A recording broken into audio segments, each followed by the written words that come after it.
I like Square personally. I send contracts and invoices through there. The contracts are like e-contracts, so you can just tap your initials in and they can sign it. Also learned that all contracts should say retainer, not deposit. Did you know deposits technically and legally are refundable? A retainer is not. Didn't know that. Learned that this past year. No one's ever tried to like sue me or anything or ask for a refund. But I saw that in the Law Talk on Facebook. And I was like, oh, wow. Really? Didn't know that. So I did some research and that is true. So you do your contracts, update them to say retainer. In the middle of the night, while her gallery was exporting, my software updated. And all my Lightroom stuff went back to like base export settings. Whoa. Yeah, never happened in my life, okay? Welcome to another episode of Connect Media. And today I got another great guest today. We've been working with each other we did a wedding about a year or so. Back in May. Back in May. Yeah, back in May. But That's we've crazy. been keeping up with each other for the most part. On social media, that's what we do. social media, text, and asking, questions when we need help with something. But I'm gonna introduce my girl Kayla Wolf. So she owns Kayla Wolf Photography. She's based in Mississippi, North Mississippi, in the Delta area. What do they call it? No, not Grenade's not Delta. Not technically Delta. the Delta. Ain't no hills there. Right? Yeah. I don't know why I always say Well, Delta. yeah, we have hills. I guess Delta's flat. So, yeah, we have hills. It's a little, I guess we're like, an hour south of like the state line? Mm-hmm. Yeah, about Something an hour like that. from like South Haven, which is the state line. So, Yeah. But around that area, in the Grenada area. But yeah, we're gonna get right into it. And yeah, I'm glad to have you on. glad to be here. And we talked about this. It was about About a year yeah, ago. we was like, hey, we Just do a about doing podcast. it. And then it finally came apart. I think you mentioned it at her wedding, and I was like, oh, yeah, sure, I'll do it. And here we are, December, and we're just not doing it. Life. Just how it is. Just how it is. But yeah, my first question to you, like, could you share the story of how you started your photography and videography business in 2018? Okay, Lord, that was so long ago. It's crazy to think about, like 7 years. 2018. I remember I was a junior in high school. Lord, I was getting married. That's crazy. Well, I guess I got married September of 18, and so I always like to say the girl who did our wedding was kind of like what intrigued me about the video part of it. But I was kind of like into it before then, just never really did it. Like never took that leap. So when she did and I saw our video, I was like, oh, I love our video, but I want to do something like that. I'd always done like pictures. Right. So I'd had a camera from like a young age. And fun fact, my dad's dad was like big into like nature photography. He had like a dark room, did that kind of stuff. Right. So it's kind of always a part of my life, which is, I guess you could say I was born into it, but felt like I had to. So in 2018, I kind of just bought a camera and just started out doing pictures. And then I was like, why don't we just do the video part of it too? I didn't know what it entailed. And of course you start out giving stuff away for free. Yeah. So I would just like tag along with like photographer friends who were doing pictures. And then I would offer the bride, hey, you want a video for like $200 or free? And then start out doing it that way. And that's pretty much just how it started. It just became a thing. And then that was all I did for a while, was just video. And then picked up pictures, and now I do more pictures than I do video. That's crazy. That's crazy how that worked out, dude. I know. I like pictures more than video, and I started out in video. That's crazy. Well, yeah, that's because I got into it because of video, of course, and I dabble into photography, but that's crazy how you just said how... Yeah, that's I didn't normal. even start out wanting to do pictures. Like that was not even the drive. It was video. So do you like photos more than you do? Oh yeah. Oh yeah. Why is it because of that? I would say editing. It's the editing. Like, I mean, you probably take, I know some of my weddings are like 150 to 200 something clips. When you have to sit down and go through all that. Yeah. And then some of them you don't even use half of them. You just take them because this is a good shot. Let's take that, and then you don't even use it. It's like a puzzle, basically. That's all it is. I mean, I like it. It's just the editing part of that is really, really time consuming. But then I'm one of those people where I say that, but I could sit down and put a whole video together in a day if you just sit down to do it. Yeah. Just give yourself some grace and some time. Yep. Yeah, you haven't done no time. That's just how it is, though. But yeah, I think I started around that time too, and I remember first getting into it and didn't understand half of it, but I knew I liked it a lot, and I think that's what helped everybody. I feel like we all started like our age group started in like 2018. Yeah, it's kind of weird. It's very weird. Like more people I meet that's in the industry, they say about 4 or 5 years ago. Yeah. And now I just imagine now because people come to win like cameras or where it's at, you know, for just not for what we do, but everything else too. So I remember starting video on that T6 I was telling you about, and I'm like, I ain't no way I could do above like 600 ISO on that thing. What was I doing? Yeah, that's why I love. And they don't shoot 4K. They don't? No. Huh. I thought they shoot. No. So you do 1080? Well, on the T6, those Rebels that we started out with. Oh, yeah. They don't shoot 4K. Yeah, they don't shoot 4K. So now that we have 4K, it's like a totally different world. Yeah, it's totally different. Yeah, I remember my first, the T7i, that thing, I thought it was amazing though. At the time, we thought they were fabulous. I thought it was amazing. Then when I got to the A7 III, I don't even think I was even shooting 4K with it. I was just shooting 1080.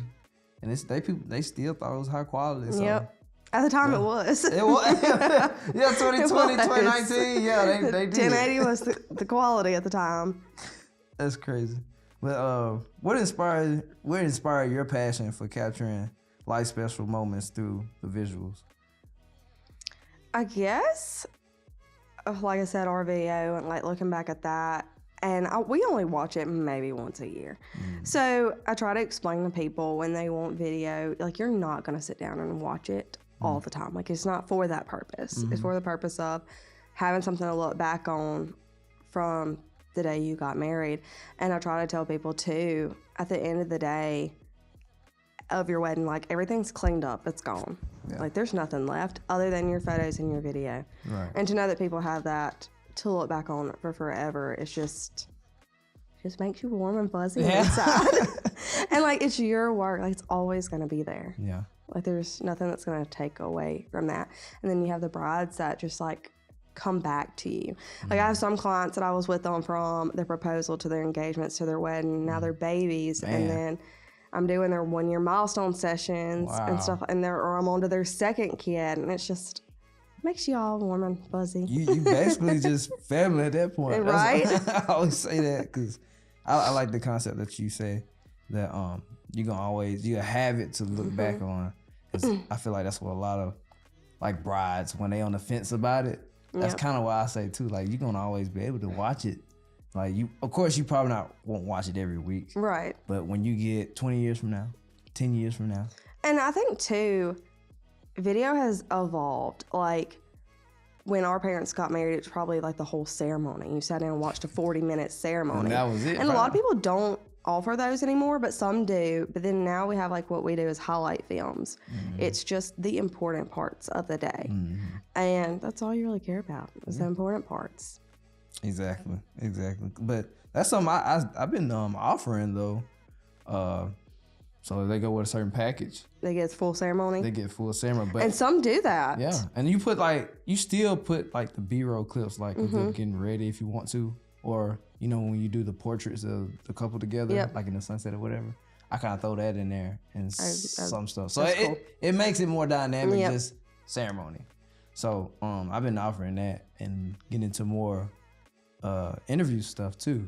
Like I don't know if you've seen other creators do that. I've seen a few do that where like they interview or ask the bride and groom questions about what's their favorite thing about them or something like that, or tell their story of how they met. And it's more so of an interview than like a voiceover. Whereas we do clips and then it's a voiceover. Right. Yeah. Yeah.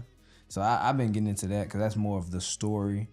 Because of course, seeing the shots, you relive it, but when you actually hear them talking, that's because they're not seeing each other, so they don't know like any of what's being said throughout the whole entire wedding day. True. And then when they see it for the first time on their wedding video.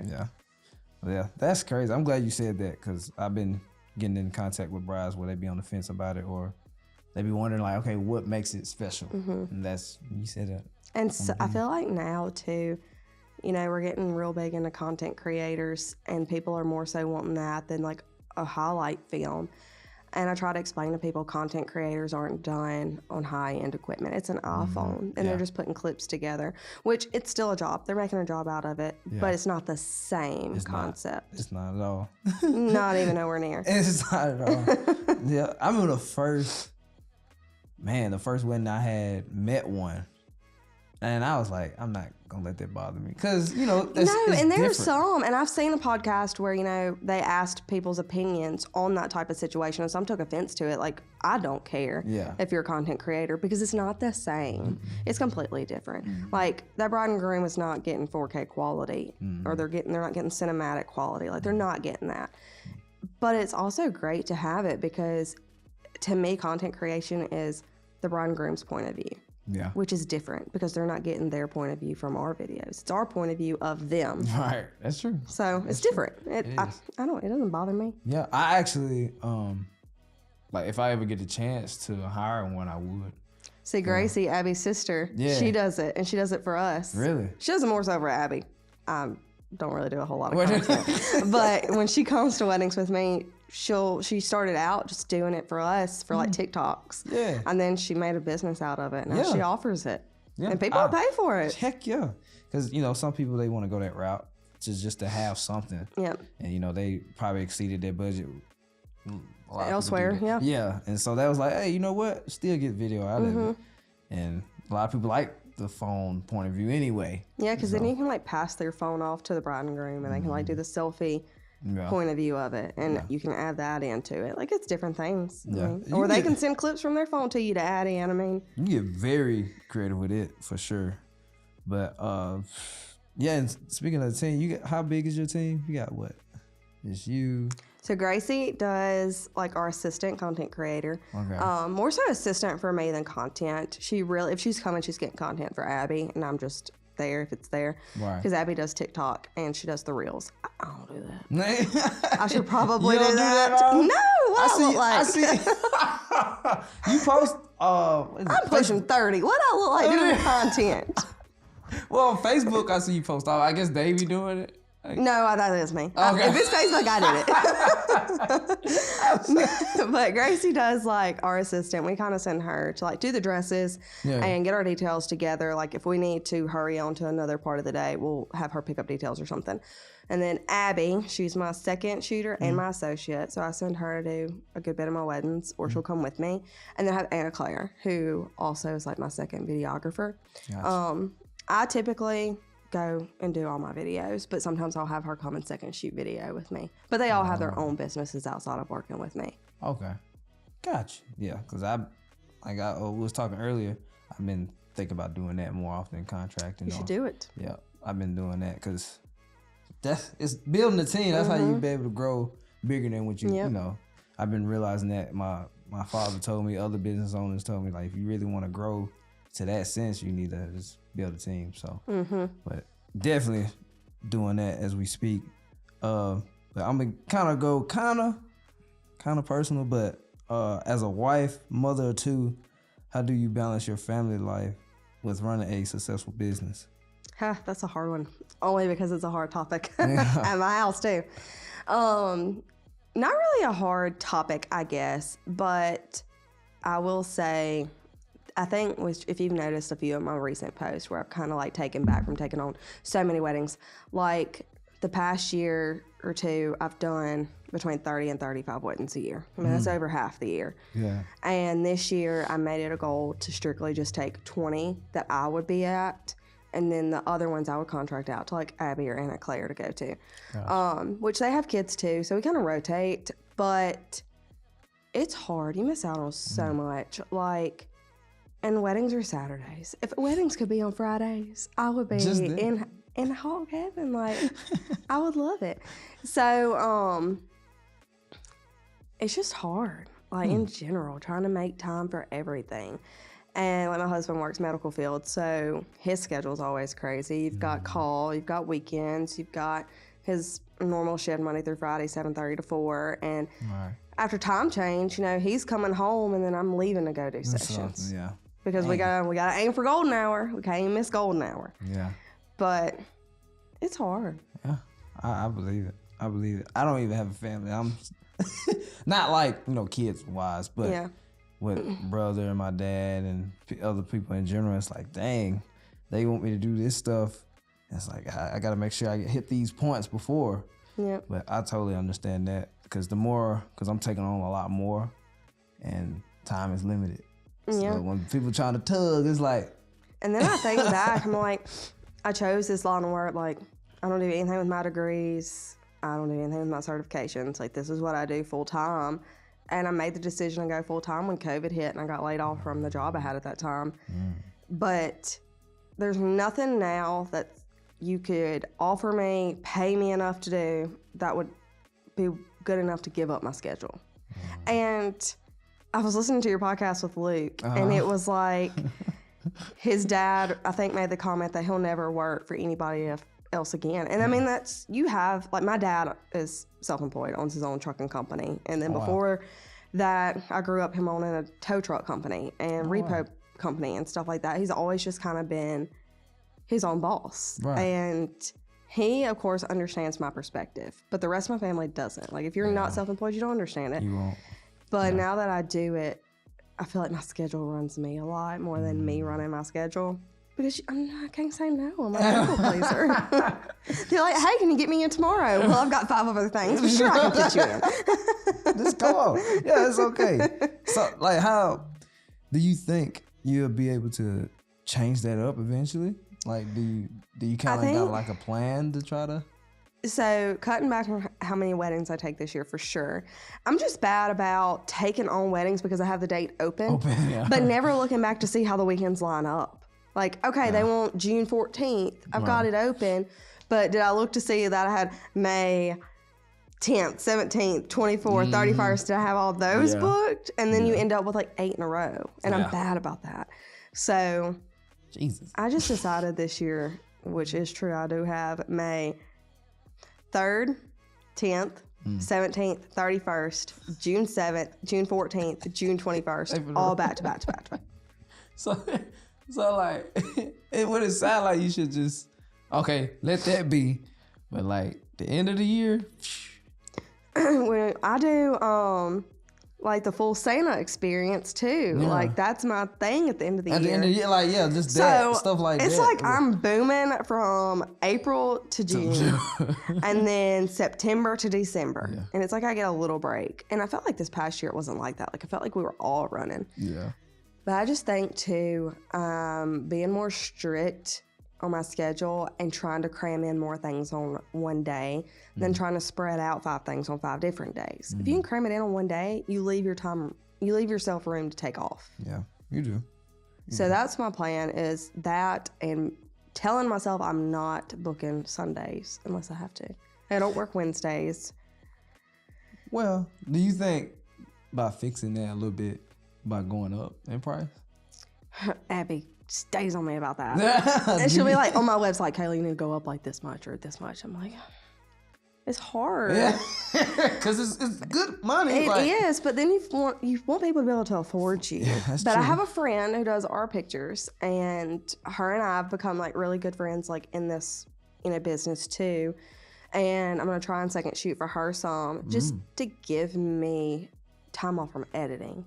So I still get to work and make money, but I also get to take some time off from editing.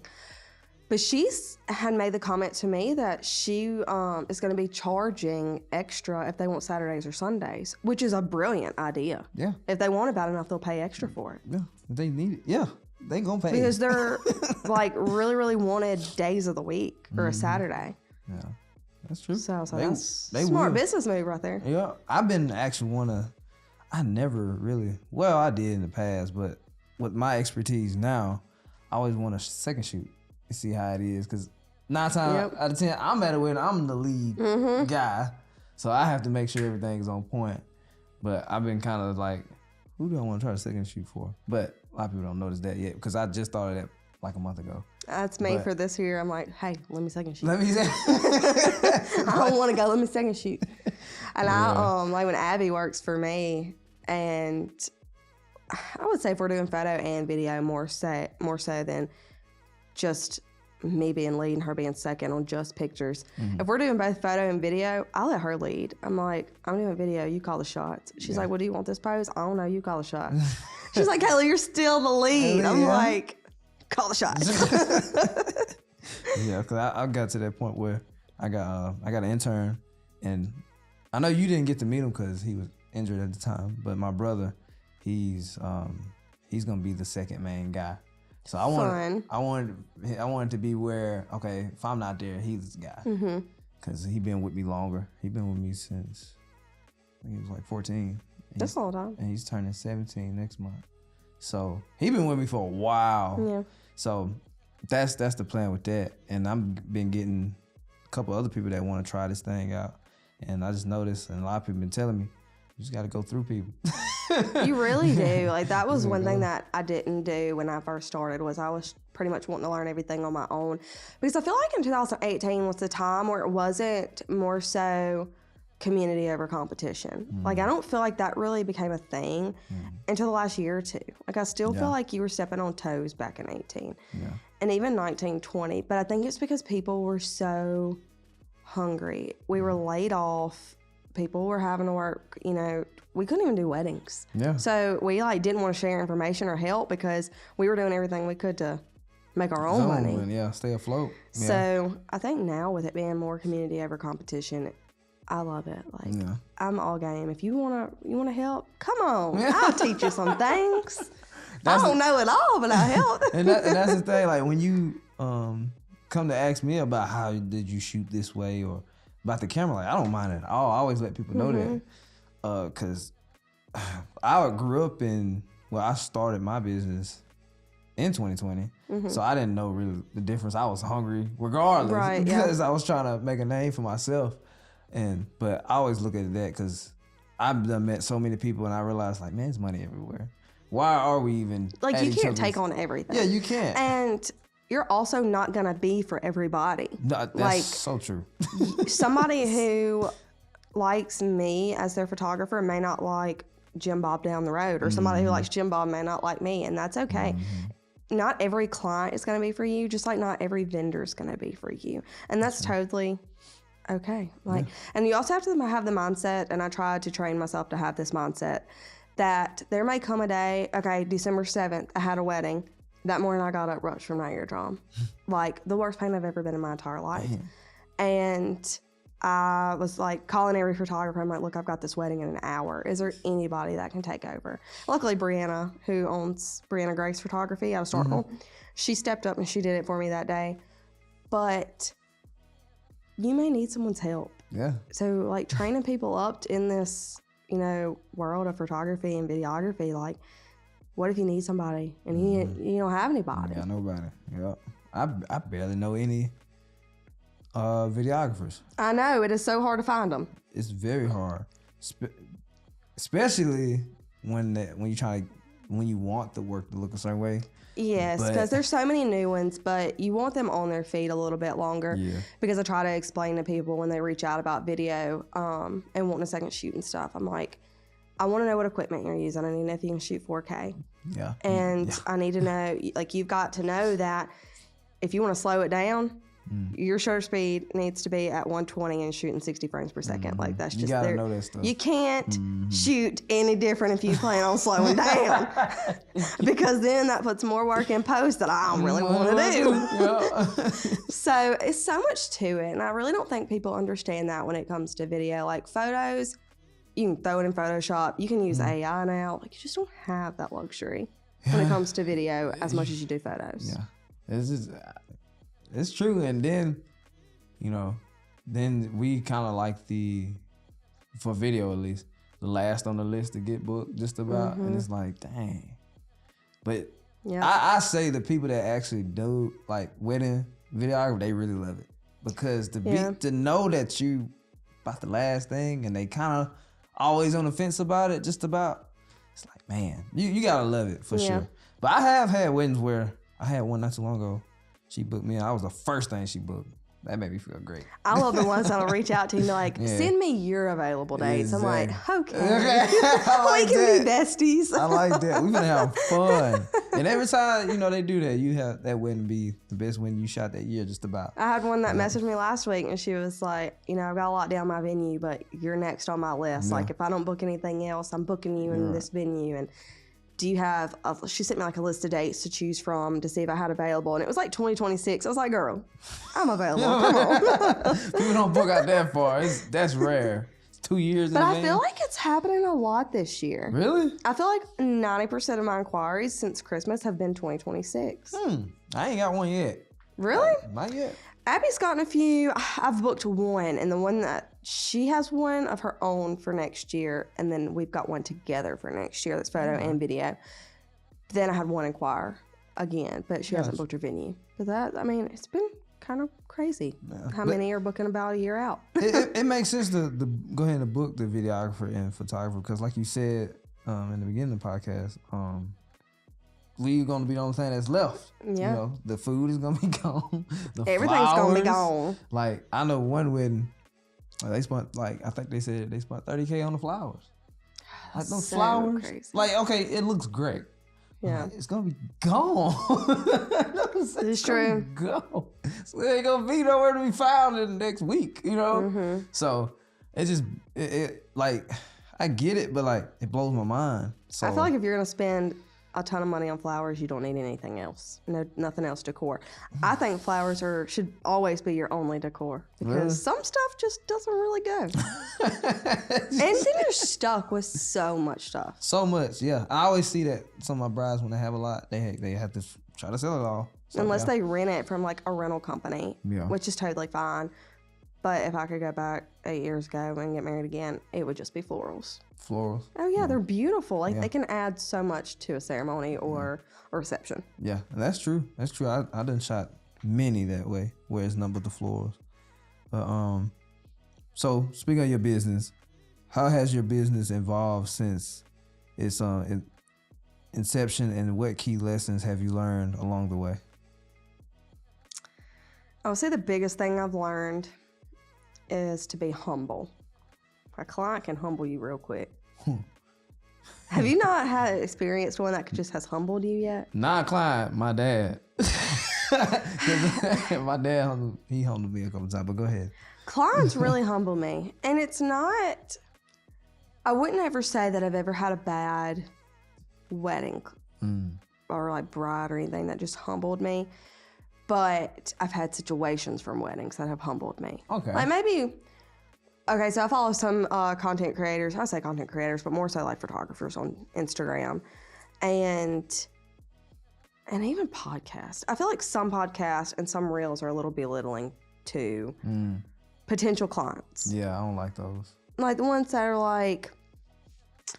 are just situations at weddings, don't do this if you're a bride. I'm like, you're going to scare them away. Don't do that. Yeah. Don't give your opinion, because if someone likes it, let them like it. But also, you don't want potential clients to know things that you don't like, because they may not book you because of your opinion. It's not about your opinion. But I would say humbling, just looking back at people who I've never had I ain't got no wood around here.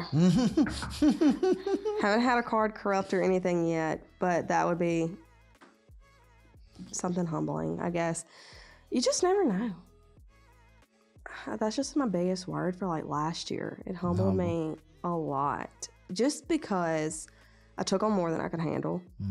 Took me a while to get caught up. Right. I had a situation with a bride where I had gotten a little behind, a little over my head, and she was a July bride, so I really only had her wedding, but we did photo and video for that wedding. Right. And her video I got back way before her pictures, because videos, if you sit down and do it, you can get it done fairly quickly. But I also did photos that day on top of doing her video, and then Abby shot photos, so I had all that to go through. Yeah. And I had gotten her all edited and everything. Well, in the middle of the night, while her gallery was exporting, my software updated. And all my Lightroom stuff went back to base export settings. Whoa. Yeah, never happened in my life, okay?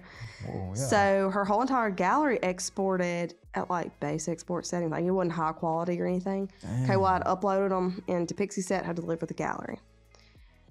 She didn't notice anything until I guess a month or two later when they went to print them and they would zoom in, they were blurry. Well, I didn't know it because I didn't know it had reset. Right.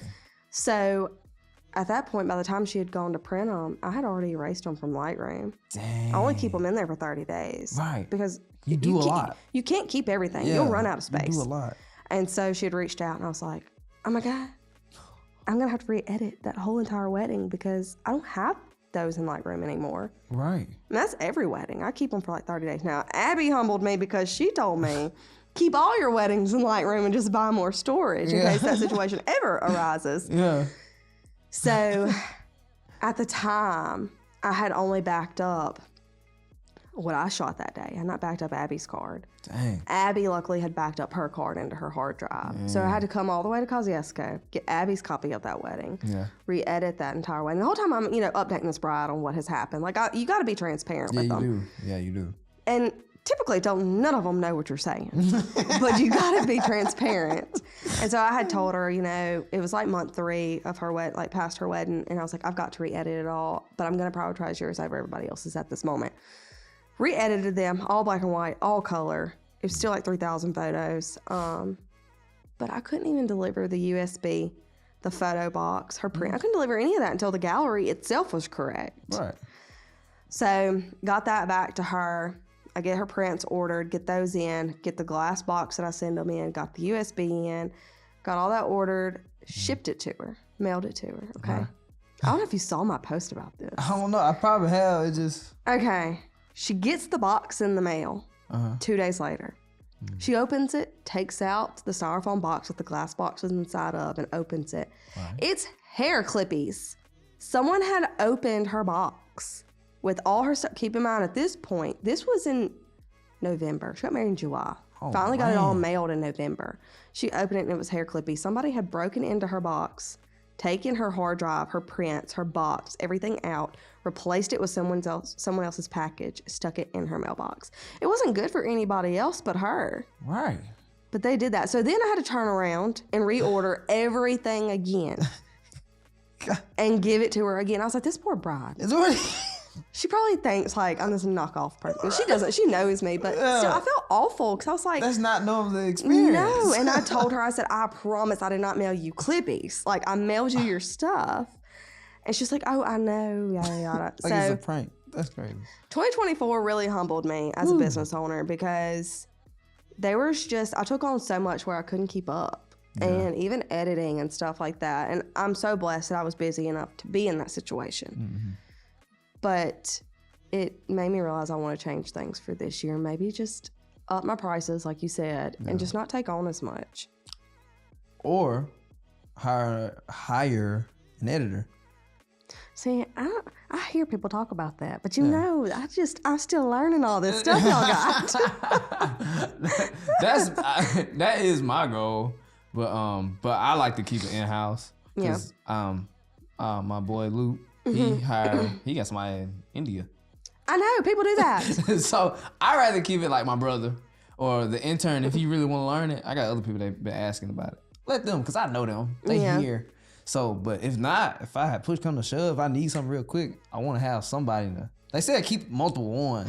Yeah, and Abby and I will do that for each other sometimes. Like, she'll pay me like a certain cents per image or whatever, and I'll either edit. Now she'll pay her. I don't know if she pays him, but her husband will cull for her. I'm like, my husband would never. I was like, what do you do if you get rid of like a really great photo? She's like, I don't know.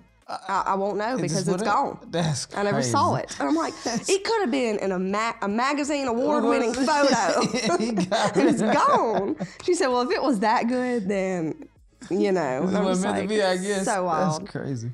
Well, yeah, that's some stuff I got like planned up. That's why I say I want to hire more people, because 24 was kind of like that with me too. I think I got up to 30. If it wasn't 30, it was like 28, 29. Weddings. And see, if you told Abby that, she's like, raise your prices. Yeah. She would. Like, she thinks that's wild. And I did. And that's, a lot of other photographers been telling me that, that because, you know, we kind of close. And they've been kind of like, want to hit me like, you better go up because your work is there. And I always have to ask her, I'm like, okay, well, look at my website and you tell me what you think I'm worth. Yeah. Because I'm going to dog myself. Like, I'm not going to think I'm worth that. Yeah. And she'd be like, really? Really? Like, my newborns, for instance, I do Photoshop and the sweet little froggy and all that. And she's like, Kayla, you're charging $375 for that, and you're spending 2 hours in a studio. Like, you've got to charge more than that. Yeah. So, you know, here we are. Yeah. we We're going to change this year. We are, most definitely, because that's, like I said, I went up in my price, and it need to be, honestly, it need to be higher than what it is, but I know I got to build up to it, because keep the income, and like, the reason why I know I have to, because when I look back into my books, I turned down 30. So that's why I know, like, I gotta change something. And that's a really good idea, like, to mark how many you've had to turn down. That'll help you at the end of the year to see how much of a price increase you need to make. I would have never thought about that. Yep. So that's what, they telling me, but that gave me definitely the confirmation, like, I need to go up. But even though, like, we're turning down, we're not really turning down for other reasons other than we're already booked for that date. Yeah, that's the only reason why I turned down. That sucks, man. I only turned down because I am booked, not because I don't want to do it. It's because I'm booked. Yeah, and that's one reason Abby and I started the whole, like, shooting for each other thing, and so we can take on multiple things on a day. Yeah. But October and May are the first ones to go. They're like gone. This year, it was weird. June been getting taken. Yes, I got 3 in June. Usually I either have none or like 1. 1, yeah. Well, I ain't gonna lie. Last year I had like 3 or 4. It was hot. It was hot. But it's weird. Around this time, 2025, I got a lot. I think May was my first month to go, and then October. Was it? Yep. Yeah. And then I guess June would follow in behind that. April's not as busy as it usually is for me this year. I think I got like 1 or 2. I think. But yeah, it's wishy-washy. And I don't really stress about, I was going to say 11, hot in November and December, because I do minis. So I have that, like, Santa all those months. Yeah. But as far as, like, weddings, I'll try and take on 1. Yeah. I try to take on as much as I can, because they know that I'm trying to get my brother straight out of high school an income. That's why they're like, hey, why you doing so many? That's why. Yeah. I'm taking this, I don't want to say beating, but I'm taking it, that's more work right now so he can have that. Because the more people you meet, the more stuff will come from it. So that's why I did that. But yeah, that's some good stuff though, okay. Who we at? So can you walk us through the process and how you ensure your clients to feel heard and taken care of and happy? Because I know you just talking about you had a humbling. Can you tell me about the so my biggest thing is to always be personable. I have, with the girl who does our pictures, she uses Honeybook, which I don't know if you know, Honeybook's going, which they're doing another price increase, so everyone's like flipping out right now. We got to figure out a new software to use, which I've never used Honeybook. I just didn't. I use Square. Okay, I'm gonna tell you about Square. You need to. I would like to know. I'll tell you about Square. So, because somebody who's watching this may need to know. But I guess being personable. So, like, if I get an inquiry through Pixie Set, which I use Pixie Set for, like, my website inquiries. I use that for everything, pretty much. But you can also, I think, do invoices and stuff with Pixie Set. I just haven't looked into it because I'm not switching from many things to really dive into it. But if I get an inquiry and it's about a wedding or whatever, they are required to list their wedding date, their phone number, their venue if they have one, and then, like, a brief description, whatever they want their description to be, which you can do on Honeybook too, if I'm not mistaken. Yeah, you can. I'll text them back and let them know if I have that date available. A lot of people only want to communicate through email. And I guess I see it as being a more professional approach with communicating with your clients. I feel like texting is more personable though. Like, they have your number, they feel like there's a connection there. Another thing I like to do is I have a list of questions before I make that's another thing. I make every bride's timeline. Like, because I know how much time I need that day for each section of the day. A coordinator's not going to know that. They give you 5 minutes for everything. Right. I'm like, hey, details, that's my soft spot. I need a good 45 minutes. Exactly. Like, it's a lot of stuff, and it's got to be precise. Yeah. So I also send them like a list of questions. There are some vendors and photographers that want to be like very detailed, like how'd you meet, when'd you meet? And some brides get excited to express that, and that's totally okay. Some don't really want to tell you their personal stuff, and that's okay too. But just communicating with them. Like, sometimes you can find yourself on a level that they're on, and I have to also think, like, my brides are typically a lot younger than I am right now, because you get married in your early 20s. I'm in my late 20s. And also, some people don't agree with being friends with your brides on social media, like on Facebook friends or anything like that. The photographer? Yes, I've heard that on some podcasts, that people don't want to be friends with their brides on social media because it's not professional. And I'm like, professional went out the window when they paid me all that money to do their wedding. Like, we besties now. But you can build, like the comment that always goes, a client will become a friend faster than a friend will become a client.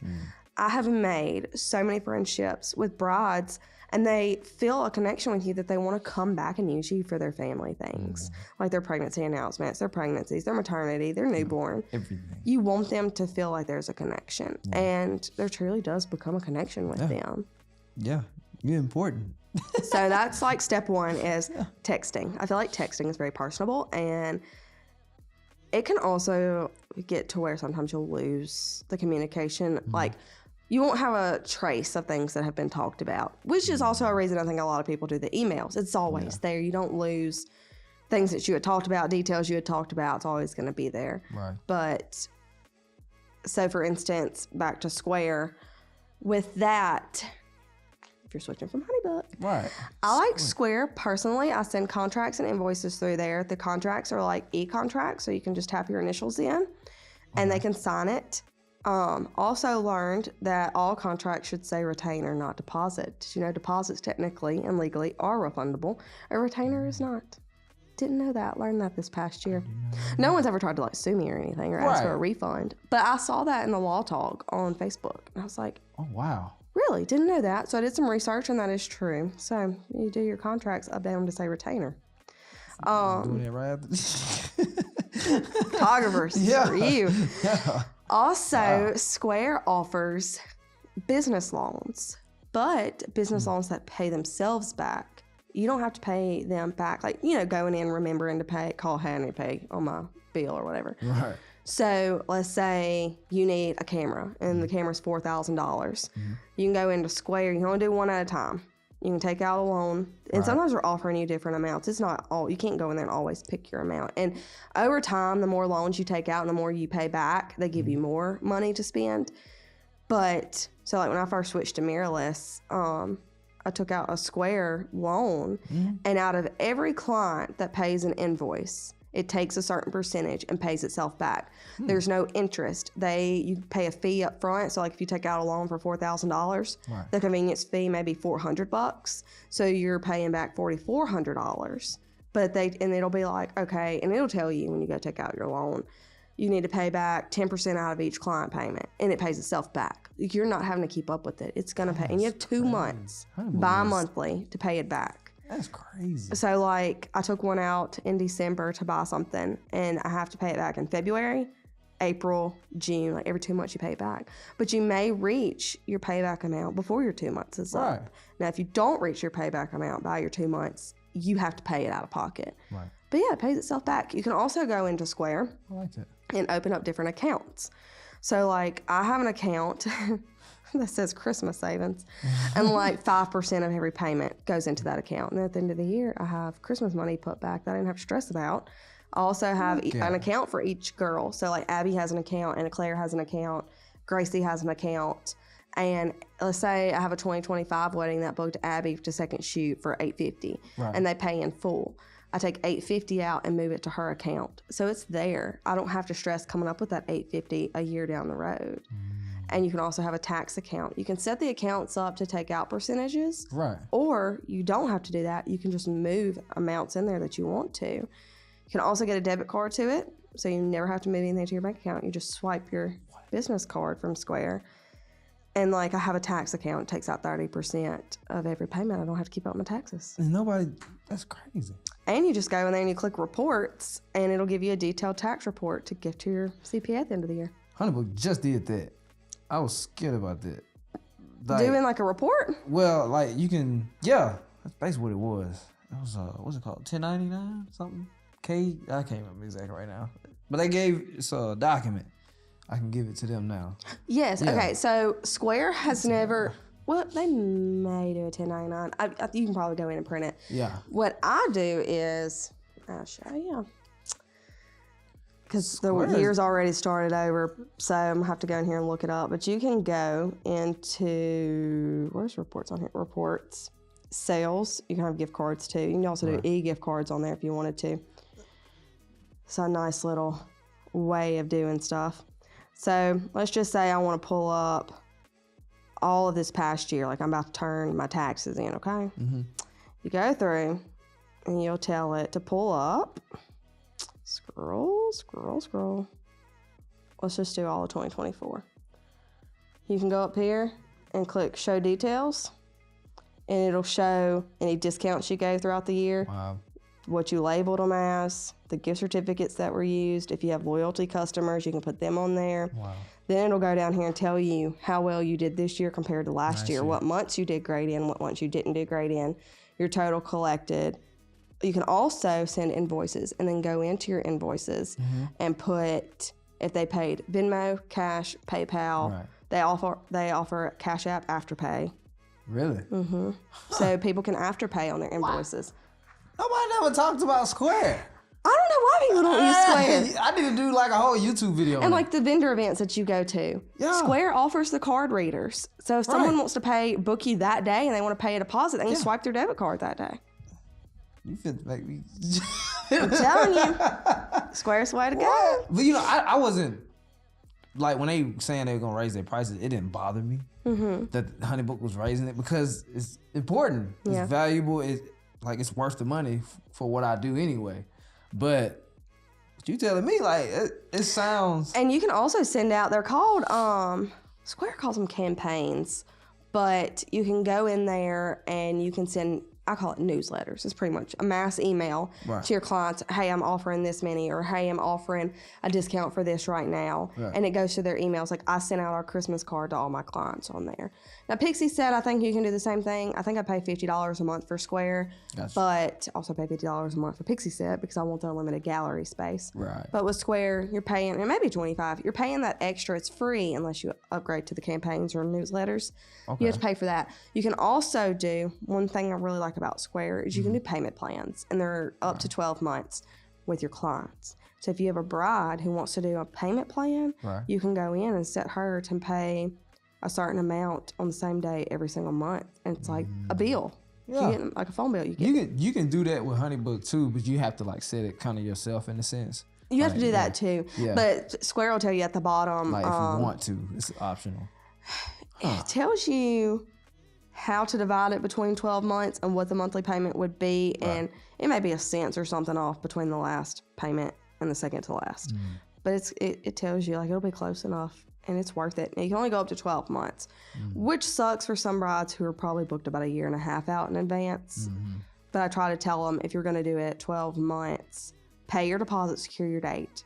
But if you don't want to pay it off until the month before your wedding, so start your payment plan in 6 months when it's a year out from your date. Right.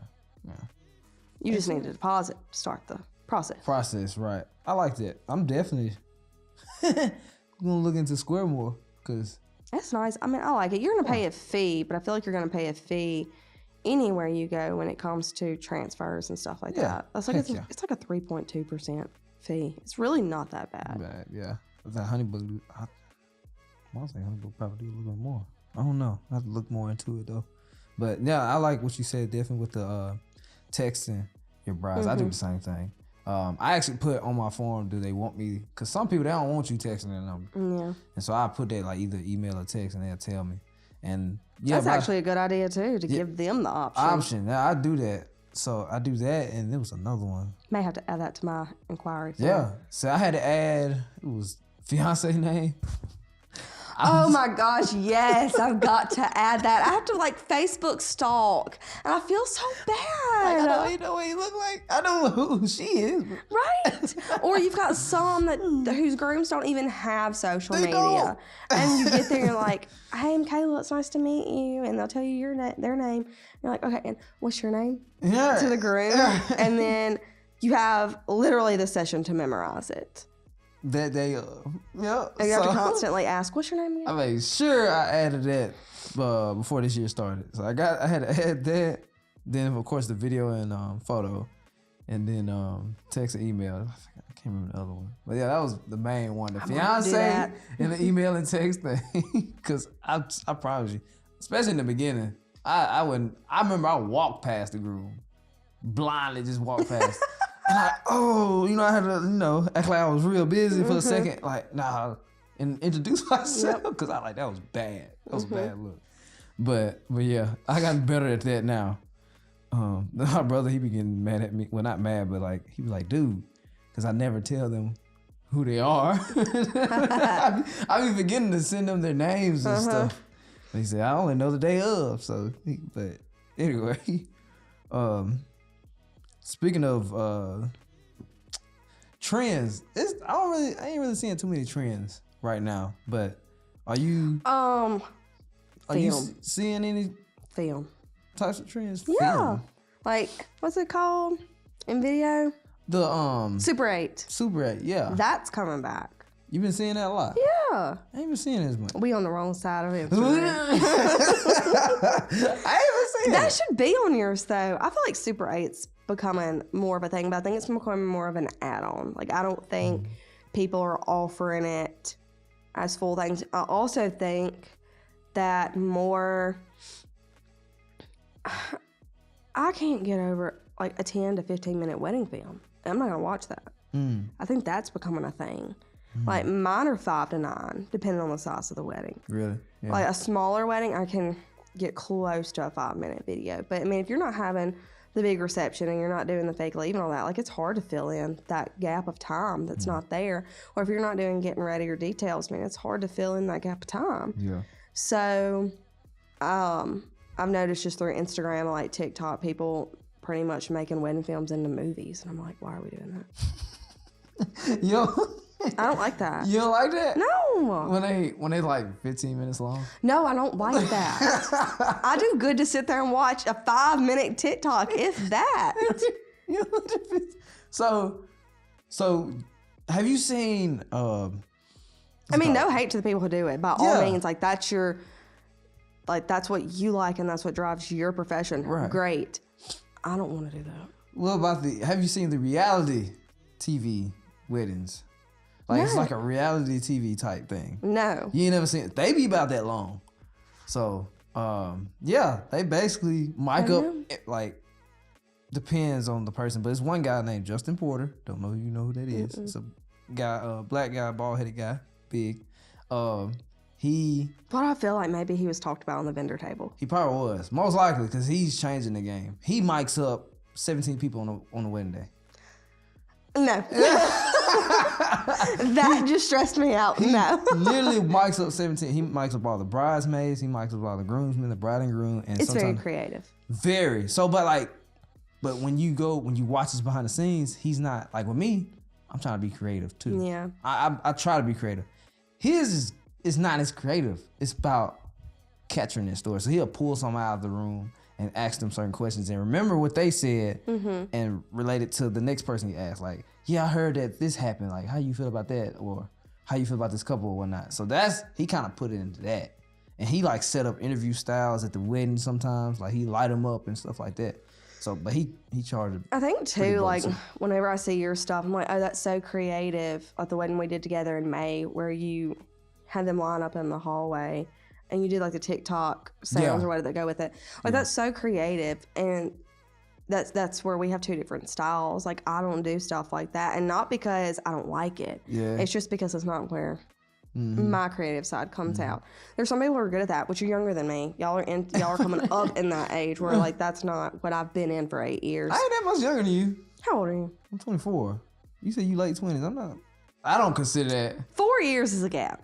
I don't consider that though. I do. Only because you're coming up in the content where I've been established in this for a while, and that really wasn't a thing till I was already like in my business. Right. And so you're getting to learn in it and grow in it, where I've already grown into mine, and I would have to pick up something else and learn it. That's the difference. I see. And it's finding that time to learn that. Like, I don't have a desire to learn that. But that also comes to where, like, your thing is video. Like, you know, my passion's not fully video. I think if that was where my business still was and that was still my passion, that I would want to learn more in the video world. But because it's not my passion, it's not what I thrive in. Like, I thrive in learning Photoshop, and I thrive in learning, you know, brushes in Photoshop. And it makes more sense. Like AI and stuff. Don't even get me started on AI. I think it's a great concept, but some people overuse AI.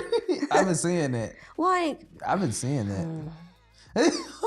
Hold on, so say this. We can talk about that for sure.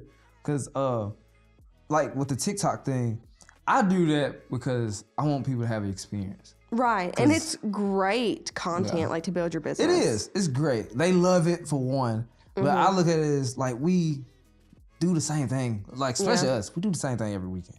So that's why I try to be a little different just with the photographer and them, because they see the same stuff too, just about if they watching it like that.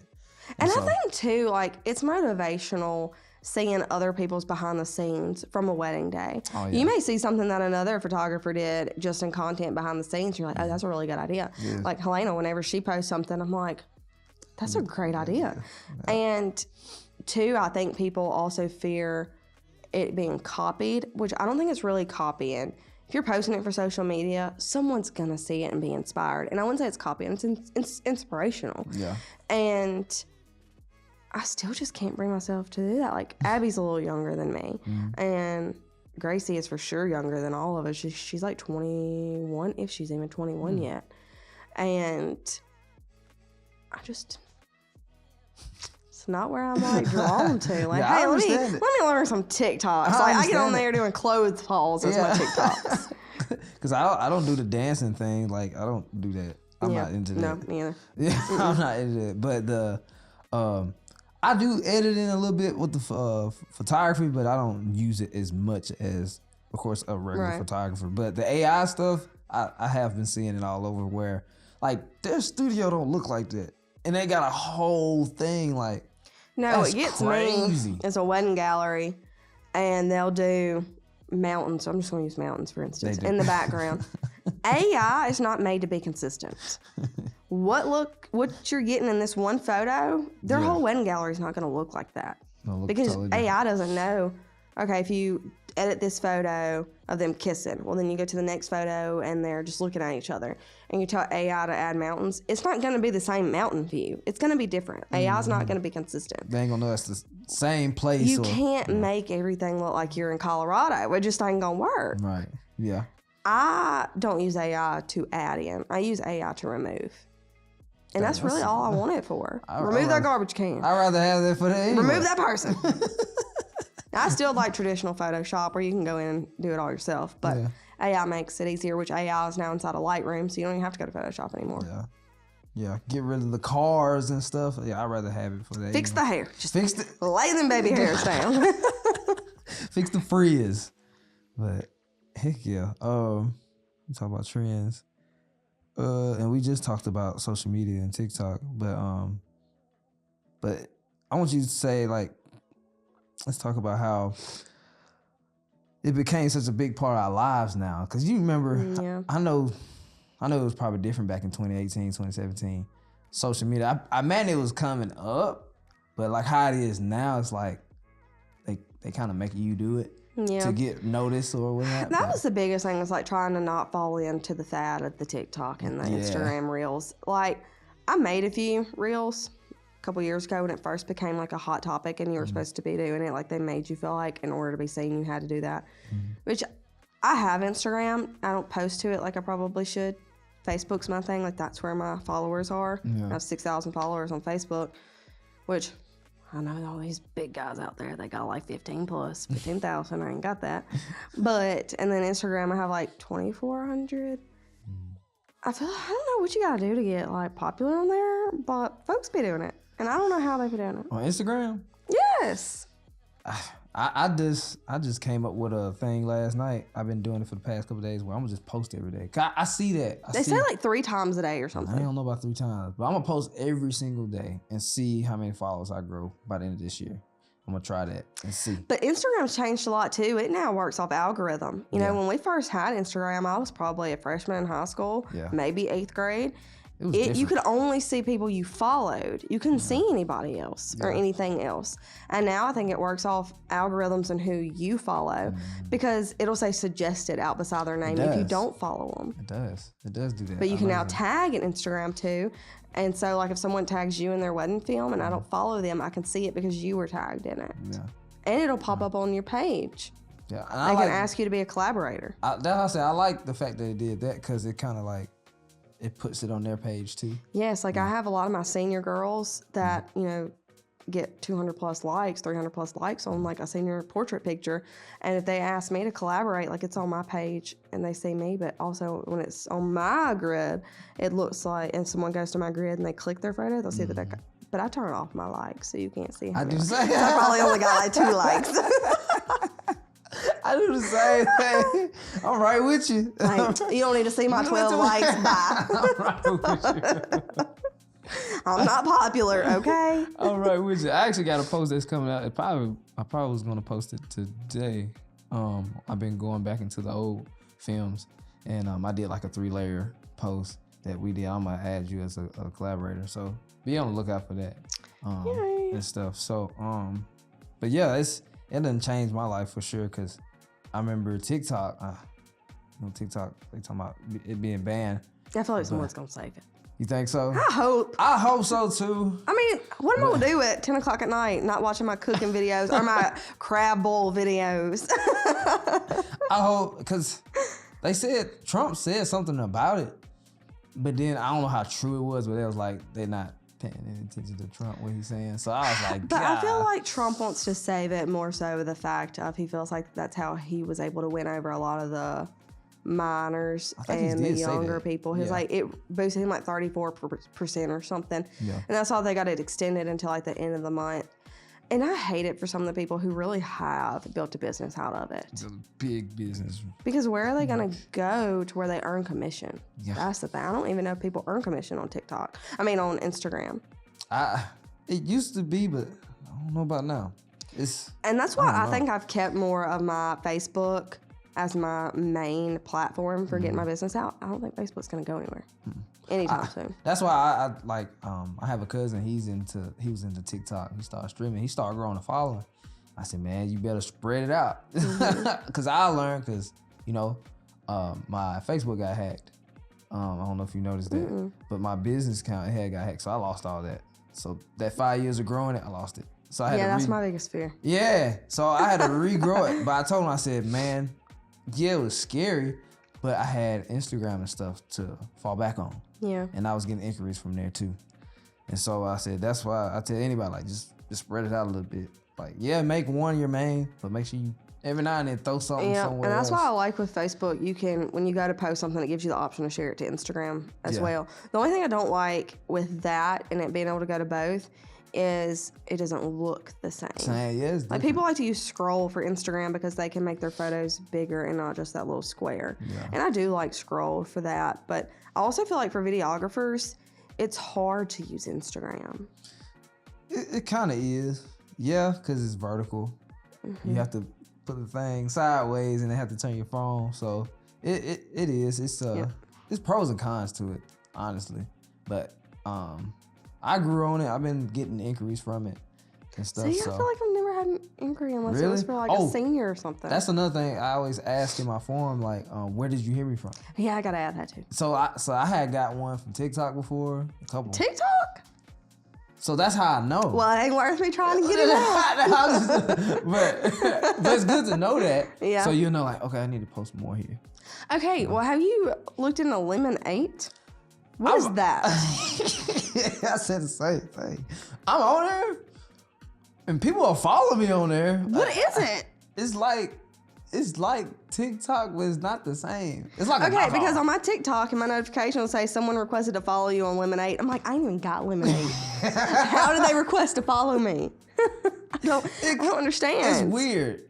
It's weird because we know TikTok. Okay, if TikTok wasn't there. Okay, but before TikTok, it was Vine and Musical.ly. Right. I just seen a post like that this morning talking about how Vine. Like people still are hurting over Vine. They still hurting over that. Vine was great. Vine was great. I remember Vine. I was little. I didn't really like Musical.ly, but Vine. Vine was good. I remember the day it was removed. I didn't know what was going on. I was upset.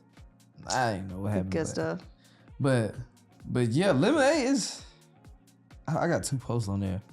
I don't know. What does it look like TikTok? No, kinda.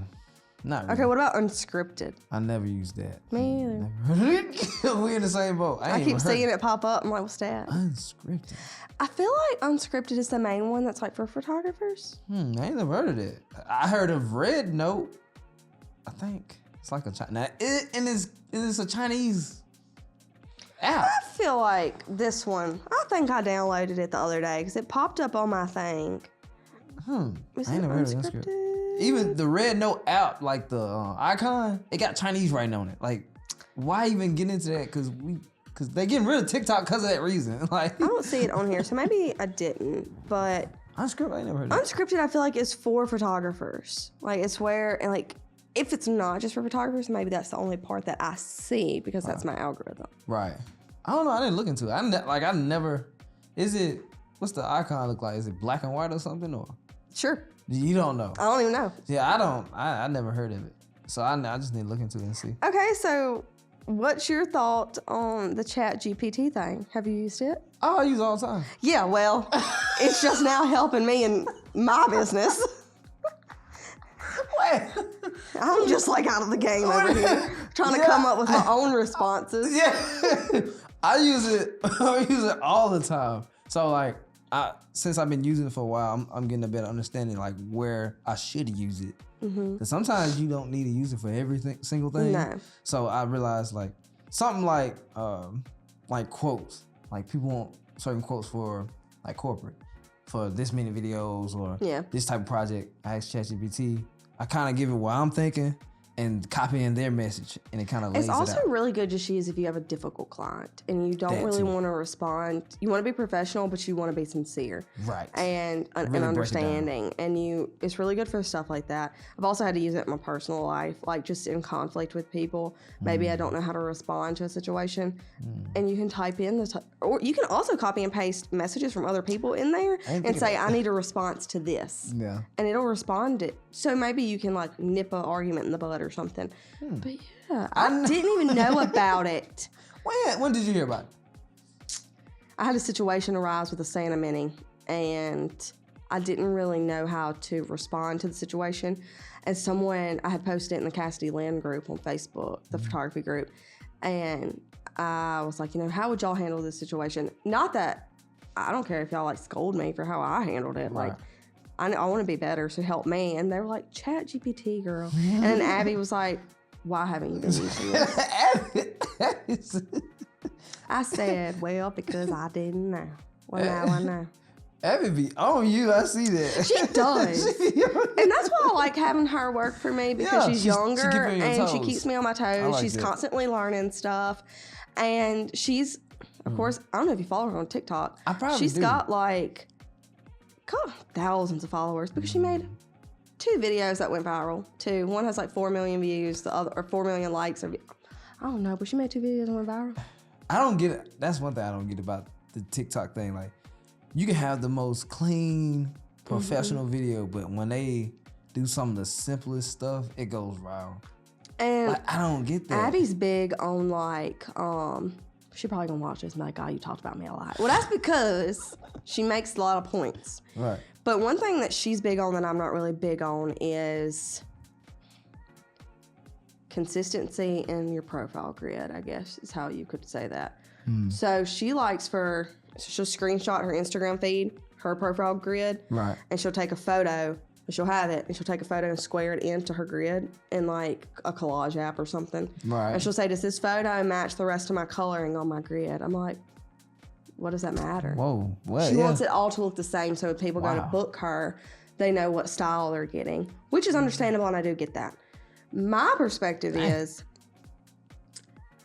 not everything's going to look the same. You've got overcast, you've got sunny, you've got indoor Rain, lighting, outdoor yeah. lighting. That's true. I listened to the vendor table one time, and they said, when you get an inquiry, always offer the bride who's inquiring a full gallery, at least 2 to 3 galleries to look at, and each gallery with different lighting and scenarios. Right. Because a photographer is never going to post the worst images from the day. No. They're going to not pick at 10 all. of the best. You want to know how that person shoots in flash, in a dark room, in a lit room, and in sunset, and overcast. true. You want to learn how they handle different lighting situations. And I tried to explain that to her one time too, is yes, you want your profile to be consistent. Mine's not. But not every coloring is consistent. I have some brides that want full black attire, and then I have some that are full color. Not everything's going to look the same. My greens are always going to be the same, and my skin tones are always going to be the same, but nothing else is usually going to be the same. Yeah. You can't make it the It's same. weird. You can shoot at the same location, different days. It's gonna look It different. look different. It's weird how that works. But her particular editing, which is crazy, her and I use the exact same edits. We just edit differently. We tweak them different. And our style looks so completely different. That's crazy. She's That more is crazy. warm toned, and I'm more like true to color. True to color. Yeah. I think I've been seeing that a lot more often too. People coming to that true to color. I think Helena's getting into that. Helena? Helena K. Yeah. She's getting more into the true to color, which I love her new style. Yeah. Love it. Yeah. She been showing me some She's of her great. new stuff, and it's like she's just getting better and better every single time. So yeah, you keep doing your thing. And yeah, I want to say shout out to Abby though, keeping you on your toes. I love her. Shout out to Abby. She's been with me, I guess, 3 years now. She kind of started her business coming and doing a few sessions with me, like engagements and stuff. Oh yeah. She would just like tag along and learn. I would let her have creativity over it, and I'm like, do your thing. That's how you do it. That's how you do it. That's how I learned. And she started out with content creator events, like she would go to stuff like that too, Yeah. and I think that helps build her business a lot. I'm like seriously thinking about adding somebody to do the content creation thing for sure, because I know that can be a whole thing. But we talked about social media. We kind of talked about the band and stuff. I hope they don't look like it, but I hope they do something. But I know everyone's posting like their goodbye videos. I'm like, y'all stop. We're not going anywhere. I've been trying to do that myself. But and we also talked about kinda mental health, and like the topic of mental health is being talked about more openly now. So how do you think the society has shifted in addressing mental health, and have you seen these changes reflect in your community? Yeah, I think the biggest thing is, and I know it's real because other photographers mention it to me if it gets brought up. Yeah. Like January and February are hard for a lot of us.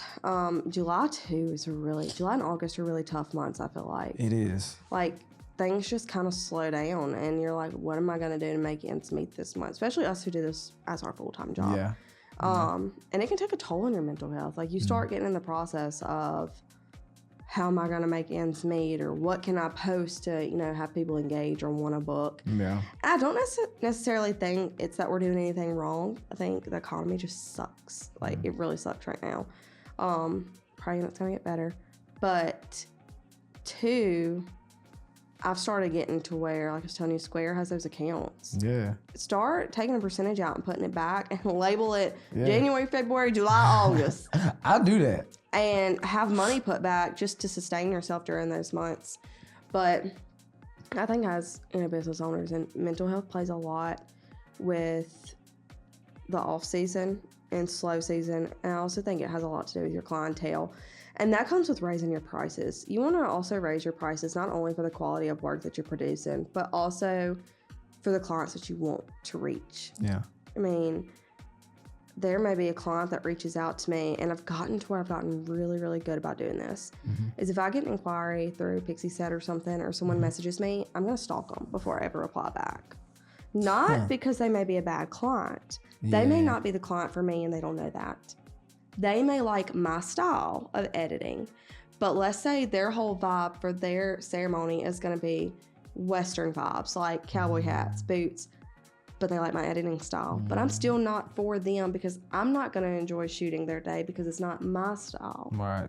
We don't want to clash. We've got to be able to be on the same page, and that's okay. Like for your mental health, sometimes it's okay to turn clients away, which is something I had to do a lot in 2024. Like even people who were my friends, I had to take a step back and be like, for my mental health, I can't, be your photographer anymore. Like we're gonna have to cut ties. I will still gladly be your friend and be there for you. But for my mental health, I don't think it's best that, you be a client of mine. And that's okay. Like I said, not every client's for you. And just like you're not for every client. And I think that's the biggest thing in this industry is we're all just always yes, yes, yes, yes. And we try to fit it in. And at the end of the day, like it's really not good for our mental health. We overstimulate ourselves a lot. It's not. I think I missed out on a bride recently about, our personalities didn't fit. Yeah. I can be laid back. I can be very laid back, but I could tell they was like laid back. Like kind of not as uppity and stuff. Once I just don't care about anything. And that's hard for me because like I'm so detailed and got to be on top of it. And like they didn't have to say that, but I can feel it. I can feel the energy. Like I was trying to get them to talk. And it was low key. It's all, and there's nothing wrong with that. I've had some like I want to say early 2024. I had one that after she was on my book for like a week, I refunded her and canceled her contract because it wasn't that she was, rude or ugly. She just came off a little more stern than what I'm used to. And I refunded her. I was like, look, it's no hard feelings. I just don't think we're a good fit. Yeah. It's okay to not be a good fit. Yeah. You want to be able to vibe with your people. You want to show up that day and everyone get along and there be no tension or you don't feel uncomfortable. You want to feel comfortable in your environment. Yeah. It's going to show through the photos and stuff. You want to have fun with your people. That's true. It comes back to not everybody is for you, and that's okay. When you're first starting out, though, you're just ready. Like, you're hungry, and you're like, I'm going to take on anything. Yeah. And you just, once you've been in it so long, you don't have to do that. You've made Especially you got a couple years on your belt. You don't. Yeah. That's why I told my brother, I said, look, if you weren't here, I wouldn't took this many. I'm taking it because of you. So be appreciative of it. And he is. But I told him, I said, man, I would have got the price point where I want to be, and I'd probably do like 15, probably 20, maybe 20. And that's kind of pushing it. You see what I'm saying? But that's showing the links I would go for him and stuff. But we still have fun at all the weddings. Like, I make sure we do that, and I kind of relay that message. And I think that's why they go with us, because they're not only getting the wedding film, but they experience. Yeah. Like, I want them to leave that night saying, like, God, that was fun. Yeah, like, you don't want them to say, oh my God, they were so uptight. Right. Oh my God, like they didn't really talk. They didn't talk, they didn't smile, they didn't do anything. Yeah, we just got through it. And I feel like, that's another thing back to Abby. She's staying on me about this. She's like, you're just so stern. I'm like, when it comes to the family list, you have to be. Nobody's listening. You have to yell a little bit. And she'll just be like, all right, everybody, I need us to get together. Stern. So do you agree? I heard videographers and photographers, they won't book a couple if they don't have a wedding planner. Do you agree with that? Okay. One of my really, really good friends, Anna Blakely. I do know her. Love her. Yeah. We're good friends. Love her. She's like that. She will not take a wedding unless they have a coordinator or a planner. Man, I've been thinking of that. Like, because basically, you've been the one. They don't have one. You basically you are their planner. And that's another, which you tagged me in a post the other day. And me and my off time picking up wedding planning. Yeah. And not really a wedding planner, God, no. Don't want that responsibility. Just day of coordinating, just to help the thing go smoother. Just because I've been there. I've done it for 8 years. Like, I know the ins and outs of a wedding day as far as timelines and us being on top of stuff and being someone who is a photographer. Like, I know how much time we need per section of the day. Right. And even though I don't want to step on toes of a photographer during that day, but I can also kind of understand their point and be like, hey, we're finishing, have their timeline. Hey, we're finishing up details. Do you want me to go ahead and get the groom ready for the next part that you're about to go into? You understand. Most coordinators do not know to do that.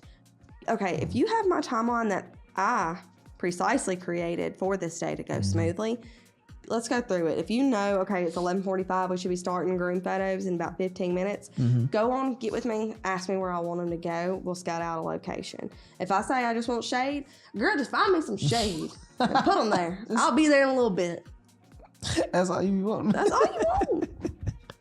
That's all you want. And yeah, I did want to ask you about the, I didn't have it on my list, but about the wedding planning. Like, what made you wanted to do Just that? because I'm not taking on as many weddings this coming year, and I wanted to still be able to make money and do weddings, but not without the after part. Like, I want to be able to leave and be done. Gotcha. You know, when you do video and pictures, you're not done. Yeah. I feel like you're never done. I feel that. Even after you deliver it, they'll be like, hey.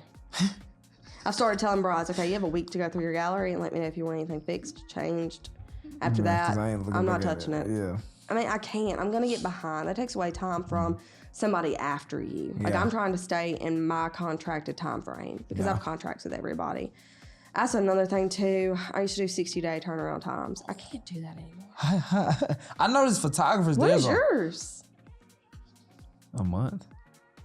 I can't judge that because I used to be there. Yeah, I do a month. Abby's 8 to 12 weeks, more so 12. And I've started changing my contracts to say 8 to 12. Life happens. I have 2 little kids. And I think that opened my eye up more with the second kid than it did the first. Mason was always in daycare, and I had that time frame to edit all day, every day. Yeah. John Lake came, and I kept him home the first year, and then now he goes to school 3 days a week. Mason goes to school full time, and 2 days out of the week I have my kid with me. It's hard. And I also am at the point where both of my kids are almost 2 and 4, so they're now getting to where they enjoy going and doing things. Like, we can go and do things. Go outside and stuff. Both walking, pretty much can do for themselves. So this takes up time away from doing things with them. It does. But that's, like you said, I don't have no kids, so I'm able to do that. But I know for a fact if I had a family, Right. And I know it's okay. And that's the one thing I try my best not to. And it's for everybody else too that's in the industry. Like, it's okay if you go over it. Well, for me it is. My couples, they tell me to take as long as I need. Yeah. So I'm blessed with that. So when I do, because I have exceeded a month in a couple weeks before, I think, and I was dang near stressing, but I had to remember, like, some people, they take 4 to 6 months to do this. I'm doing it in a month and still giving them that quality. So give myself some grace. For sure. And then too, like, my biggest thing, photographers that don't do sneaks, I don't know why. Like, why don't?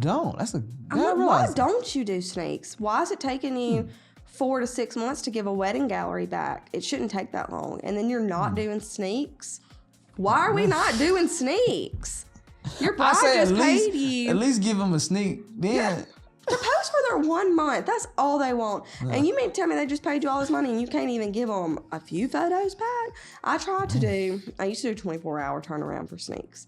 I usually tell my brides within a week, I will have you at least 100 sneaks back. And that's from every section of the day, almost. I try to not do family because family can get complicated. You give one family picture back, they want all of them. Yeah. So I try to avoid family, but doing at least a few details, few getting ready, bride and groom, wedding party, reception. Yeah.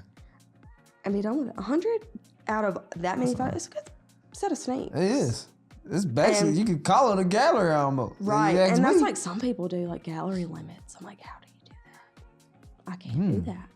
Gallery limits? Limits. What do you mean? Like, they're strict on how many images they give back for a wedding gallery. Like, I only offer 500 photos for a photo. Oh. How do you come up with that? Well, you said it should be more than that? Yes. Do you know how many I give back? Way more than that. What, like 1,000? At least 1,000 in all color. That's not even black and white. Oh, so you do separate black?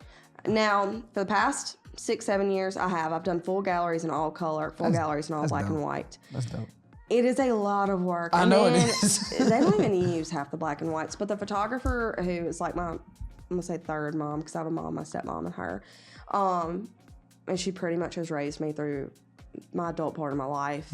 But she used to do that. She used to offer color in black and white, and that's kind of where I picked up on that. I was like, oh, that's what we do. When I first started out, I was like, oh, that's what we offer. And it kind of just became a thing that I did. Right. And see, Abby doesn't do that, and Abby has kind of instilled in me, you don't have to do that. Yeah. You go through and pick which ones you want to add grain to, or that you want. You're the creative artist. Yeah. Those people don't know what all you took that day, and if they're booking you, they trust you. So I'm starting to get to where I only do specific ones in black and white. Yeah. And some that I do black and white, I may add some grain to. Just depends. Yeah. I like adding grain, even to my photos. And then some people also want sneaks for a wedding film, and I have told people I don't do that. You don't? No, only, which you do. You offer a full sneak or just like clip? It'd be like 30 seconds. It just depends. See, I sneak peek, can't because I'm already pushing it, trying to get the video back. I feel like if I am trying to make a sneak and then I'm trying to do a full video, I'm just gonna get behind. Well, I look at it as it's easier for me because that's the only thing I do, of course, like video. But I like doing it, whether it's 20 seconds, 30 seconds, or possibly a minute. It's every now and then it'd be a minute. I like doing it because it kind of helps me realize what I got. Yeah. So when I like taking time from it. So when I go back, I'm refreshed. And I don't know if you like that. You like seeing the footage and you need some time away from it. But I love to do it. It helps. A lot of people notice me from my sneak peeks. They know, like, they get a lot from it. So that's why I started doing it. I want to be better at doing sneak peeks like the next day. I want to be better at that because I know I can do it. It's just a me thing. I think I found you through, before we even did that wedding together in May.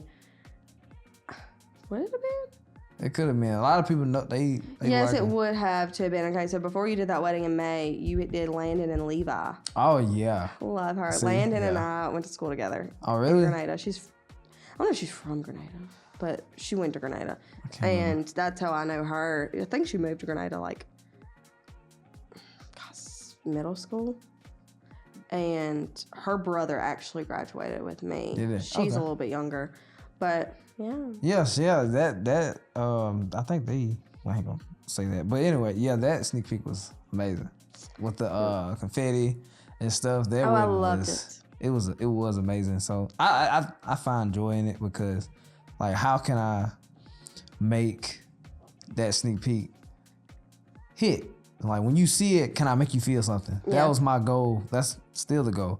When you see that short clip, can I make you feel something? Can I make you feel how I felt when I put it together? And I think that's why it had success because you felt what I felt or close to it. And even the one we did in May together, you posted sneaks. I'm like, I don't even remember him shooting that.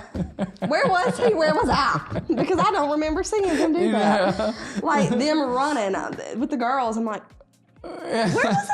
Yeah. Because we were together almost the whole time. That's just how it is. But then you had the Ray-Bans that day too. That was getting a lot of your behind the scenes footage. Yeah. You had just gotten them or something. Do you still use those? Yeah. And we just had a wedding this past weekend in the snow. And man. Fun. And guess what I did? I was having a good old time. This is my second pair. That pair, they got lost and whatnot. But the second pair, I was dancing, having fun, you know what I'm saying? And I took a step. They was on the floor. I stepped on. I was like, I was having fun. Why you gonna ruin that? So I made sure they didn't know. Right. I was like, man, $400, just like that. I just had it in my little pocket. I guess I carry fanny packs now. I ain't working with you. Oh yeah, I gotta get me one of them, like the Kindly or whatever brand that everyone's using. So I had one that was on my leg right here, and I had stuff in it, and I guess it was kind of open. And I pushed it in, I guess the stuff was pushing it up and it came out and I was like, wow. So I gotta buy me another pair. But yeah, that helps out a lot, especially with me trying to post every single day now. It helps. I just get this single clip and show what I shot that day or that time frame and then just do whatever. But yeah, that's what I try to do with sneak peeks and whatnot. And I want to ask you this too about like, what advice would you give to someone starting their journey in photography and videography in 2025? My always top advice is do it the right way, the legal way. My biggest advice, I would say, is you probably see it as much as I do. People who are starting up right after Christmas. It'll always be right after Christmas. They get a camera for Christmas. And Yeah. I'm going to start a photography business. No hate. No hate. I promise there's no hate. But I think a lot of people get into it because they see how much we make. Our prices are on our website. You can see how much we bring in. Yeah. Okay. We are making which you saw my report a minute ago. We make a good bit of money. Yeah. But 30% of what we make, about $50,000 of my report, is taxes. Then we got write-offs. You got to keep up with write-offs. You're going to be more in the hole your first 5 years than you ever are in your life because you've got to have expenses and you've got to have write-offs. And the last thing you want to do is make $100,000. You ain't got no write-offs. You're about to come up with $50,000 out of pocket. Yeah, it's going to eat you up. Because you've got income tax, self-employment tax. Yeah. You've got so much that goes into that. And you need LLC. You need, for real contracts, have an attorney draw up your contract. Please do not, you can make you one. Please have an attorney revise that. And because some things that you want to say, you can't counteract this in your contract, Right. an attorney could be like, yes, they technically can. Wow. It's like the deposit thing I told you about. Deposits are refundable. Right. Retainers are not. Legally, in law, that is stated. Right. And there's a Law Talk group on Facebook. You can always join it. It is photographers who are also lawyers, and they kind of go into law, stuff like that, and will tell you the ins and outs of being a business owner, and things you can and can't do, things like that. It's a really great place to get information. But when you're getting into this line of work, a lot of people think it's holding a camera, throwing an edit on it, being done with it. It's not about that. It's so much more than that. It's like that TikTok meme. It's like your camera takes such great photos and you're watching your camera waiting on it to take that great photo. Like, So much you've got to more. learn aperture. And I saw the thing the other day. You're a photographer until you see manual. Oh, yeah. You've got to learn manual. You've got to learn aperture. You've got to learn your ISO. You've got to learn that shooting below 250 shutter speed, you're going to get a blurry image. Like 320 and up. Please, for the love of God, 320 and up.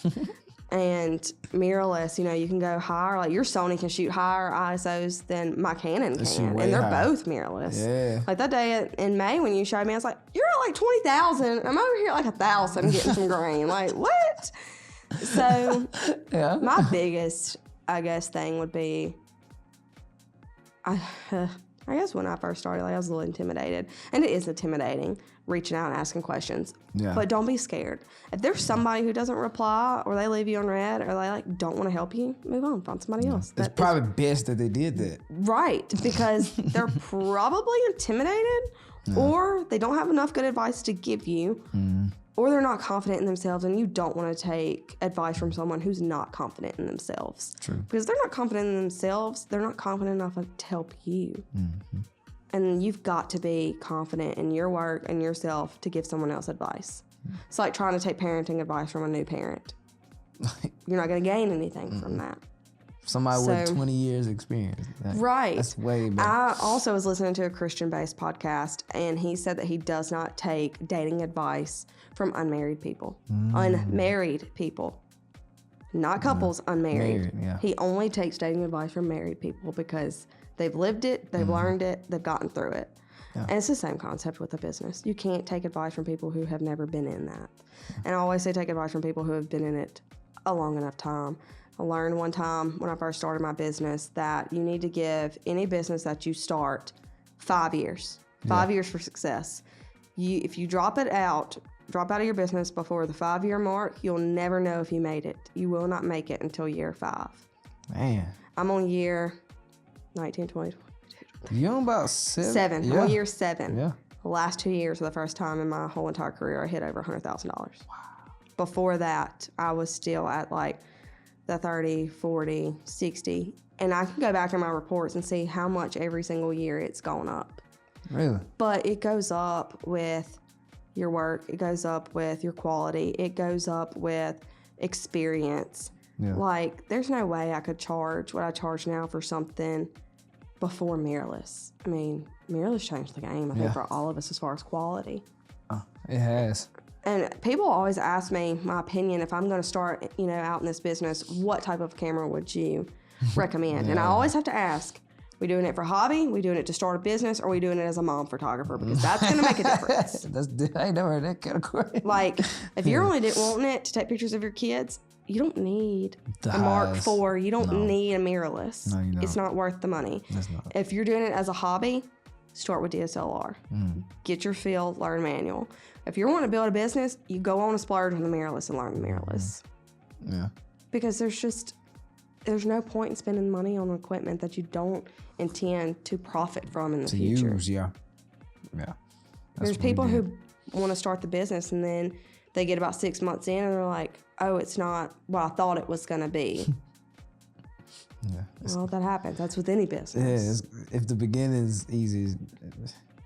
And I say stick it out 5 years. If you can make yourself stick out any business 5 years, you'll know if it's going to be successful. Yeah. And I learned that from an economics group. Yeah. Like, my mentors told me that. They said, give yourself 5 years. And that's one thing that has stuck with me for 7 years. Yep. Mm-hmm. And here I am, year 7. It is so true. Because even in my beginning stage, like I was telling another guest I had on the podcast, he was a podcaster too. And I was telling him, like, man, I didn't play around when I first started. Like, I invested every single thing. Every little money I had, it was to that, this, whatever. That's why I'm able to have, that's why I got so much now. Right. Because I was throwing it back and I was telling him about, like, even the taxes, like, when we got off the podcast, I was like, man, you know how people owe taxes? I got money back because I threw it all to literally, I actually got paid from them years. Like it's crazy. I love, having my studio, but that rent adds up. It does. That's a huge write-off. Cameras, write-offs. Write-offs. So your cars made a certain amount of weight. Write them off on a business loan. Yeah. Write off your things that you subscribe to, like anything. Yeah. It's just so many hats you have to wear when you're trying to become a videographer and photographer, especially trying to run a business and actually have a team. That's something I'm trying to get a better understanding, like having a team, that's something like trusting them and how to get them to see my point of view. Like, of course, they're not going to do it like me. They're not going to see the same vision, but how can I get them about the same? I think people understand fear, it. I think a lot of new up-and-comers fear the whole tax part. And I think that's what holds a lot of them back is the business expense and the business license, because you got to have a license, you got to have an LLC, you got to pay your taxes. And I think that runs a lot of small businesses off, but it's going to. But if you ever want to be successful and see it come out at the end, you've got to do it. Like it's just part of it. Like my father-in-law's my CPA. I don't get no cut-ins. He makes me follow it to the T. Yeah. And you can do your taxes so differently. You can pay in quarterly. You can pay in monthly. You can pay in at the end of the year if you want to. I always suggest quarterly. I don't do quarterly, but don't learn from me. Do quarterly because it's less stress at the end of the year. Yeah, it is. It is. That's something I had to definitely learn. But luckily, but using Square, you set up that account. You never have to stress it. You never worry about it. But yeah, I definitely learned that from a thing or two from my mentor. They taught me a lot on that side. But did you have any other mentor? I know your dad or your father. My granddad. And I thought he was really a mentor, but like I had grown up around the photography world. I had a few like photography friends that would answer questions. Like Anna and I help each other out. Anna Blakely and I help each other out. If I ever have a question, I'll ask her. She's more, she went to school for photography. Like she graduated from Mississippi State with photography as her. I never did. I didn't do that. Schooling. I didn't do that either. Self-taught. But she did. So if I ever have any questions, I'll reach out to her and be like, hey, how do you do this? But we shoot. I shoot Canon. I think she shoots Nikon and Sony maybe. Of course, Abby and I are still helping each other, but she's younger and she's like up and coming, so she's learning things that I don't know, right? Or really care to learn. Like she's just learning so many new things. And Kayla Minyard, don't know if you know her. Oh yeah, I know her. I love Kayla. Yeah, I haven't worked her on her so long, but yeah, I know. Me either. I was supposed to actually have a wedding with her in April, and that bride had to move her date, and I wasn't available. So I know, so sad. But Kayla helped me a lot in the beginning with stuff. She would answer questions I had. She's always been a great helper. There's a lot that are very, very helpful. Then you have some that don't really want to help. That's okay too. As far as video, I only really had one. that actually new video. Yeah, really one. I knew this other one, but they was kind of different. It was just they wasn't in that. They didn't really care. You've helped me with video. Of course, Anna Claire and I communicate video. She just switched to Canon mirrorless. She has Sony mirrorless. She wasn't really wild about it, I don't think. But she just switched to Canon and did the R6. But there's another videographer. What Sony she was using? Do you remember? You can't. Name yours. Mine's the A7S3. A7. Now it's the A7 FX3. I don't know what she got. Huh. I promise she would have got that and did the Rex 809 stuff, she would have loved it. I don't even know if it was really that. It like would mess up on her at weddings and stuff. Oh, yeah, she's just, I don't know which one she had. She probably had the AV ones or something like that. I don't know. I've only seen it once, but she just switched to Canon because that's what Abby and I shoot. Yeah. And I guess she likes it. I haven't worked with her doing it. I'll see her in May at a wedding, and I think she's been using it. I can tell that she's using that more.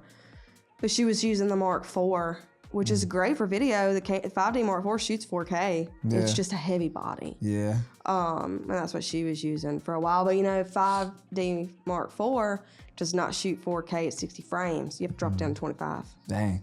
I know, that's how sucks. I think that's how this one is. You couldn't shoot that. No, she shot a wedding for me, and she could only shoot 1080 at 4K, and I was like, well, I need you to shoot 60 frames. That's crazy. But something funny. I used to shoot 120. It just hit me. My first couple of I shot 120 frames. Which I don't is know not. how. I don't know how I did it, but I did it. I shoot. So what shutter speed do you shoot? I was shooting at the right shutter speed, but I ain't had no external lighting and stuff. That's how I was like, how was I achieving that stuff? I was doing it. I shoot 60 frames in camera and then 120 shutter speed. Right. Because they say double your shutter speed. Yeah, I learned that from Color Make. I worked a wedding with Buddy, and he helped me with that. And I was see Buddy's helped me. If I've ever had any questions, he'll help. You've helped. There's another videographer. It's a guy. From here, from Mississippi? Mm-hmm. Frost Media? His business is his name. It's his name. Dang. The long hair, ponytail, or bun. Oh, is he from Jackson area? You ain't talking about Tommy. Yes, Tommy. Yeah. Tommy has helped me a lot. Heck yeah. He also told me about the frames per me. second and shutter speed too, and he kind of would help me like explaining the ins and outs of the camera when it came to video. He is great. He is amazing. Advice. Yeah, he inspired me a lot. I want a second shoot under him like so bad. He asked me one time, and it was like in 2019, 2020. He was like, "Hey, I have a wedding this weekend. You want a second shoot?" I'm like, no, no, I don't, because you're so much better than me. What do you mean? Hey, I want a second shoot. I think I need to reach out to him, but I want a second shoot with him, man, because his stuff just looks great. It's so good. It looks so good. Like him and Luke. I can't remember any other body right now, but I just love their work. I just love it. Trying to think, who I just love. Oh, Reagan Webb. She's from Jackson area. She owns Outland Stories. Oh, I'm thinking her work is beautiful. Like video? Mm-hmm. I ain't never heard of her. She's really good. But yeah, like I barely don't see them. I only see photographers, for the most part, for the weddings. But it's kind of how I am. I don't hardly. I work with videographers rarely. I feel like even though I do more pictures, I don't really work with a lot of videographers. Really? Like, how have we only done one wedding together? I know. It's weird. Right? It is weird. And that was a great wedding. A good showcase and everything. Yeah, we have fun with that one. I did like that wedding. But what I was gonna say I got about two more. So you kind of hinted at it, but if you want to talk about a little bit more, what's your next business? And I probably know what it is. And any exciting projects and goals for the future? Right now I'm putting a lot of my focus into my studio, like my newborns and stuff. I don't really have a lot of work to put into weddings because I kind of built my business off that. Like, I don't really have anything else to learn. As far as I guess more technique you could learn in that. Like right now, the blurry images are becoming a thing. Yeah, Movement. I've been seeing that. Abby does a lot of that. So I like to tell brides I'm more of an heirloom photographer. She's more of a motion photographer. She likes a lot of motion, whereas I'm more posed. Yeah. And that's where we kind of like go together with weddings. You're going to get the best of both worlds. So I guess, I'm trying to take on day of coordinating, I guess, and adding that to my business just as a little like side hobby, I guess, for this year. But just more so of sending my girls to do my stuff. Yeah. They like doing it, and I want to be at home more. Yeah. And taking and just second shooting more this year. Like I want to second shoot more because I guess that could also be a learning experience. Working for other people, you may could pick up on some other business techniques that they use that could help in your business. Yeah, you could. Most definitely, because I know every time, even with photographers, they teach me things all the time. So like you taught me things. Helena has, of course. Tanner, like all of them, they taught me a lot of things that it made me open my eyes to. So that's like you videoed the shot where we put the couple and we had to put it in like 30 frames a second, and they're still, and the wedding party walked past them. Yeah, you shoot that in video, and I just got to know how you do that because I didn't think you could blur in video like that. Yeah, you can do that. It's really a shutter speed. So you know how I shot it in 60 frames, but your shutter speed is like 1/8, and then it gives that motion effect. So when you go to post though, you don't have to slow down because it's already technically slowed down. You just make sure they in focus because they're not moving. They gonna look clear. Right. So they in focus. So I kind of did like manual. I was about to say you had to do manual because of all the eyes they walking. So I did it manual, so it's on them already. Okay. And when because you eye slow it detection will down, mess you up in a heartbeat. that's how you do that. And somebody commented on one of my YouTube videos asking how I did it. I have not responded, but that's what it is. You make sure you expose for it, of course. And I had an ND filter because if you pull I down, know you told me about that. I've got to get one. I promise you it helps. So especially with something like that, we was outside and did it with the sun. So make sure I expose for it and turn down my shutter to like probably 1/8 or something like that. And as you're doing, you can see them. As people in the frame moving, you can see them doing it. So, but yeah, that's how I do it. I need to do more of that. Honestly, I need to do more. It's been a while since I did one like that. So if you use your gimbal and you do that, you could do like bride and groom holding hands running, making them work if you want. I've been doing a lot more handheld stuff. I don't know if you've been seeing that where they be moving, like running. And I kind of like run with them a little bit. Are you using your gimbal or are you holding the camera? You're just holding the camera. But I feel like I need to build out more of a rig to make it a little bit more stable. But it still looks great. But see, I don't ever use a gimbal. I'm all handheld. Yeah, so I've been getting into that handheld. I like how it looks. I do too. Yeah, it gives it more. I just wish I excitement. want a gimbal just for like ceremony shots when you want that full venue shot and you want to walk with it in the motion. That's the only thing I could find that I would use a gimbal for. Yeah, I mean you ain't gotta buy no expensive one. I mean, my only thing is I shoot a 24-70. That's a big old lens. It's a big lens. I've been seeing that a lot. That's like everybody goes to. I have a 50 and I have a 35 that's also a macro. Yeah. I could technically use my 50 as that. So do you bring multiple cameras? Like do you bring like 2 cameras to the wedding? Do you want to like shoot me? Because I'm going to tell you I only have one body. Really? Really? Well, that ain't nothing wrong with that. And you over here with 1, 2, 3. No, when we go, we bring about 4 now. So, but like some photographers, they'll bring 2. I have seen some, they just bring 1. But I was gonna say if you had to, that's to be the one I throw in the gimbal for the ceremony. Yeah. If you had to. Gimbals are just tricky because you have to weight them. You have to balance them. Yeah, you do the weight, and I just don't know. You gotta be stealth. You gotta walk a certain way. Yeah, it is. It takes practice. Even my brother, he still try to get used to it. You do drone footage? Yeah. Yeah. No. Did I not fly that? I did. If you did, I wasn't there yet. You weren't there yet. Yeah. Yeah, we fly drones and stuff. I'm in the work of getting my license back. Okay, so if you don't have your license, you can only go up how far? Yeah, I don't care if you do got your license. You're supposed to go no higher than 400 feet. You don't supposed to. It's against the law. But yeah, I'm gonna keep But it if at you that. don't have your license, If you got a drone like mine's, you cannot get paid. You really can't fly it, honestly. But you can't get paid to use it. Like if you getting paid like I am, you better have your license if you flying it. I think that's wild. Yeah. I mean, I understand it. Yeah. But I think it's crazy too. But like if I'm somebody I know, like let's say I hunt and I got my own land, nobody ain't gonna bother you. You know, especially out here. Yeah. Nobody's out here. But like if you're in the bigger cities like Nashville, like a bride, they wanted me to fly in Nashville. And I was like, if I fly, at the time I was in the work of getting it. I am not doing a lot. I'm not gonna be flying all around these buildings because you gotta be a certain distance from the building and a certain height. And I was in downtown, so I was like, you know what? I'm gonna just do 2 or 3 things. And nobody know. And I didn't do nothing crazy. So, but if I believe if I flew around the city, I would have probably been in jail. So what is their reasoning behind that? Because anybody can buy them and fly them. And plus, some people they just be crazy and stupid. They fly over people's houses, stalk people.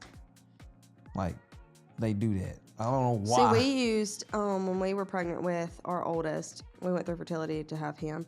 And I had a girl come down from Nashville. She actually does the footages and social media content for Priscilla Block. Britton Webb, don't know if you know her.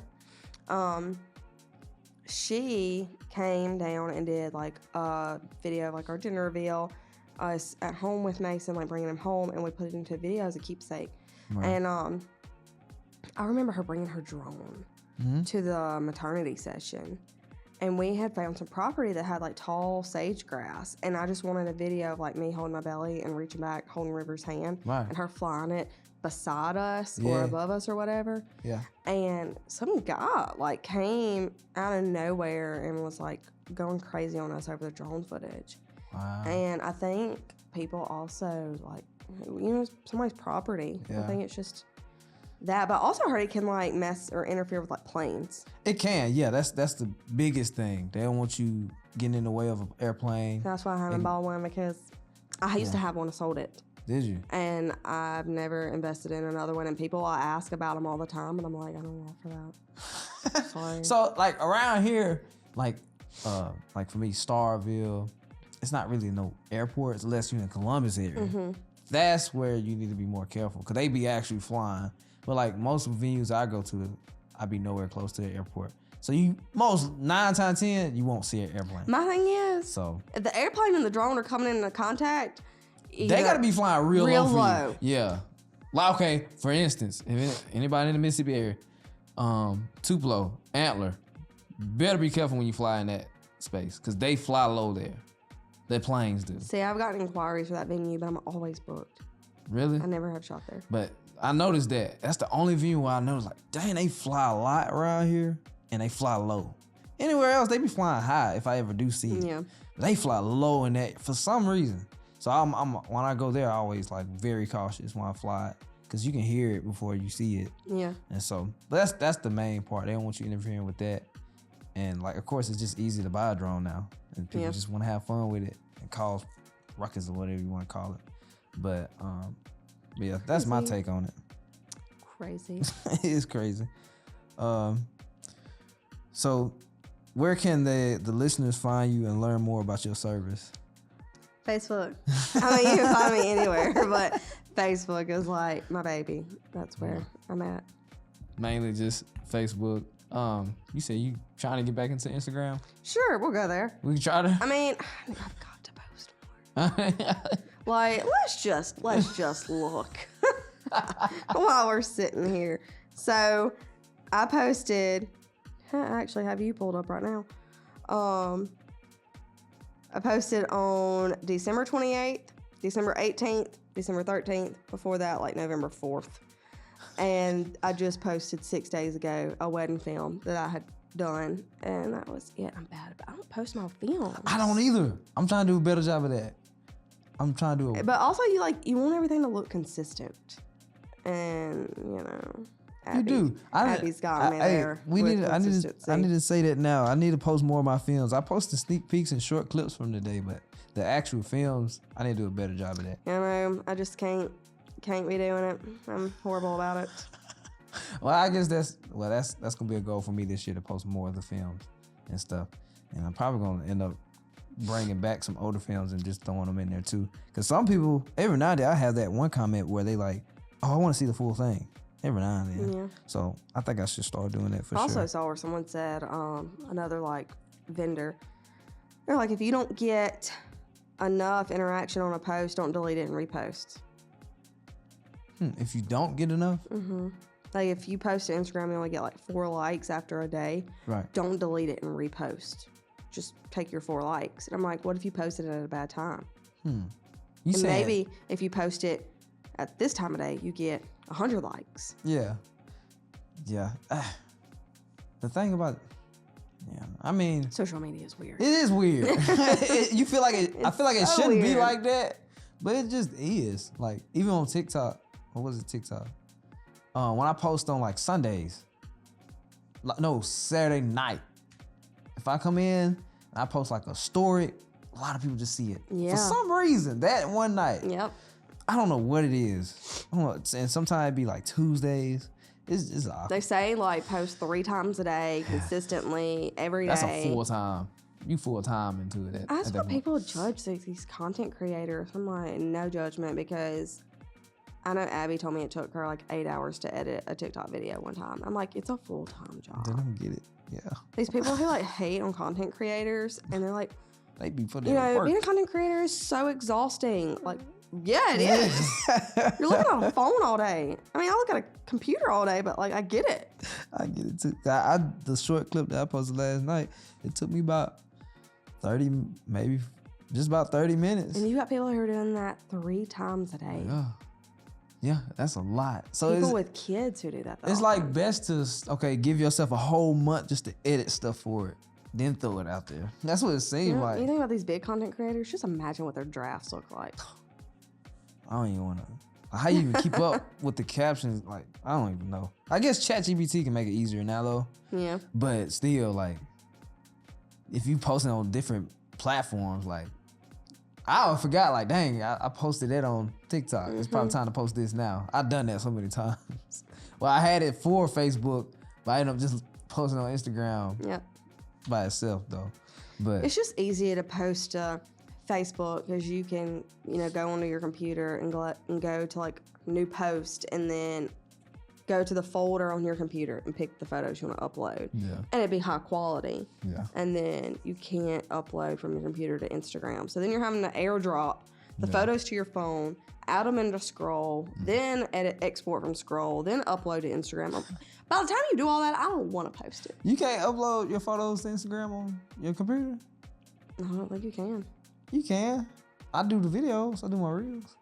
What is that good? I know if I can do video, I know you can do You photos. can upload your videos to Instagram from your computer? Yeah. You go in the browser and, it'd be like line with everything on the side. You have to push the little They must've- square plus. They must have changed it because I remember when you would go to Instagram from a desktop, it looked like Instagram on your phone screen. It was a little section of your computer that was lit up, and it would be you could scroll it like you do on your phone. It was almost like you were mirroring your phone on your Yeah. computer. I'll have to It show don't look it like to that you. now? I don't think so. I have to show it to you. I got a big screen in there I can show you.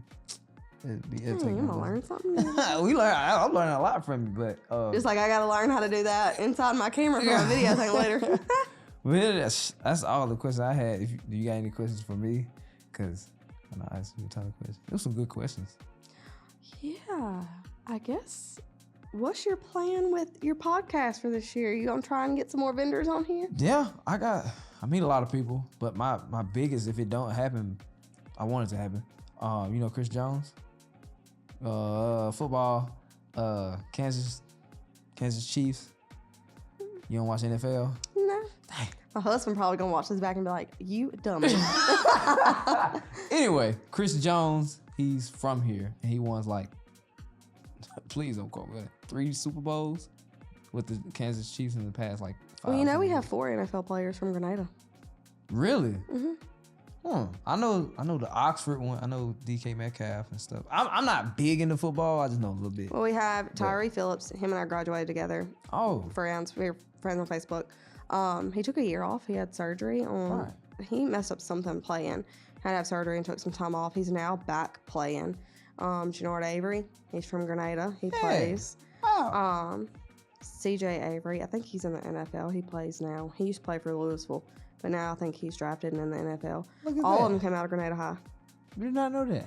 Yeah. Football. 4 or 5 that came out of Grenada. That's good. I did not know that. Well, I ain't never over there, so I'm barely over there. But Chris Young, he's born and raised here. He knows some of my I feel family like and his stuff. name sounds familiar. Yeah, I want him on the podcast. So he be here. I don't know how often he be here, but he come back every now and then. But he's like he's kind of the main reason why I wanted to start a podcast, to have somebody like him. I know if I get to that point where he come on here, I'm doing something right with this stuff. Yeah. But the main reason too, reason why I'm doing this is so people will know me better. Because a lot of my content on Instagram you see is clips of other people. It's not really me. So, and I feel like the more they know you, the more they see your face. You got a face to the brand. Right. They'd be more comfortable reaching out to you and stuff. That's one thing I'm not good at either, is posting my face on social media. I'm always behind the camera. So it's like every year try to splurge on those headshots, like updated headshots, and doing an introduction like every 3 to 6 months.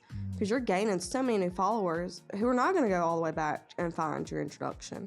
Sometimes I'll pin it to the top of my Facebook page so they can see it. But always, like, every so often, reintroducing yourself to your new followers. People do that on TikTok. I need to do that now for, like, at least Instagram. I know TikTok, but whatever. I'm going to do it for Facebook and Instagram now. Yep. Because I got some new people that have been coming in since I've been posting more often and stuff. But I was going to tell you about this. I do, not only, this is, of course, for my YouTube channel and whatnot, but I do give the short clips to the guests so they can have content, because I know we all content creators just about. Right. So like you might end up getting like 20, 30 short clips of our conversation. So if you ever want to post it, it's all on you. Yay. And stuff. So of course we know I will probably never sit around and post it. but I always get that option. Like they're like, okay, they be asking like, can I post these? Like, yeah, it's your content. Yeah. And that's kind of a way I can help them too, because they be just as busy and they be running out of content. Yep. So we don't ever know what to post. I use that as filler, because I got so many clips I can post for my podcast that I've been doing. So that's the main thing. But yeah, that's the goal, is to have someone like him on it, and just overall just build a YouTube channel, because that's what it's on. I'm up to 1,200 subscribers at the moment, and I'm just trying to get it monetized, and I'm real close. I got the subscribers down. I think I'm like 1,000 watch hours away to being monetized, but that's really it, just to get more on here. I think that's another thing that I saw too, like over 2024, is I feel like vendors that are trying to make content, you've got to pick your audience. Who are you trying to reach? You do. Are you trying to sell your content to other vendors, other photographers, other videographers, or are you trying to sell your content to clients?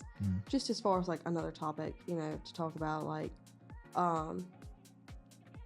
when you make your post, the reels, when we're talking about TikTok getting banned or whatever, Right. people are making videos and content, I guess, belittling potential clients, like we had talked about earlier, when they make those podcasts. And it's like, who are you trying to reach as far as making your content? Are you trying to make your content to reach a potential client who's going to book you for a wedding? Or are you trying to reach other photographers? Yeah. Like, are you trying to get well known? Right. That's in the So industry when it comes to like that building way? your followers and stuff like that, and even with your podcast, like, is your goal to reach other vendors with your podcast, or is your goal to like reach just people in general who may want to watch it? Like, there may be somebody who watches our thing back and yours with Helena and stuff, and like potential photographers want to build their business, and they're going to learn some things that we talked about. Yeah, it's a lot to do with that. Helping other business owners, learn from other business owners, because I don't have just photographers. I had, like I said, another podcaster. I had so many people I can't even think of. Had a motivational speaker on here. So just any type of wisdom that I feel like that can help somebody and that can compliment me as well, that can help them. That's what it's all about too. Giving information. Right. So like I'd be talking about books on here, like certain books you can read that I've read that helped me understand myself and my business. But I think that's what a lot to do with. Not necessarily for the bride. If they do watch it, it's great, because like people like us, like you, they understand the process of a photographer, how you are, if they want to ever look you up and stuff. Yeah. So it does give you they give you another look at your business too. So, but that's the whole goal of it, is for people to learn from it and see what I've learned and the people I met. So, Right. but other than that, that's all I got. That's all I got. That's all you got. That's another episode of Connect Media. I enjoyed you. Thanks for having me. Hey, we might end up doing this a year later. You never know. Let's come back to just where we were last year. Like, let's just update. How much did we grow? Did we do anything? So, but if y'all watched it to this point, I appreciate y'all. Make sure you like and subscribe. And if y'all want to see any more of her work or see, keep up with her, it's what Kayla Kayla Photography and Wolf Film, and that's on Facebook. It should be that on Instagram too. Yeah. So go check out her stuff. Reach out to her if you need anything from her as far as sessions and wedding films and photography. You got a little newborn baby. Oh, Hit me newborn. up. Just let her know about it. But hey, I'll see y'all later, Connects. See y'all later. Just like that. We out. Yeah.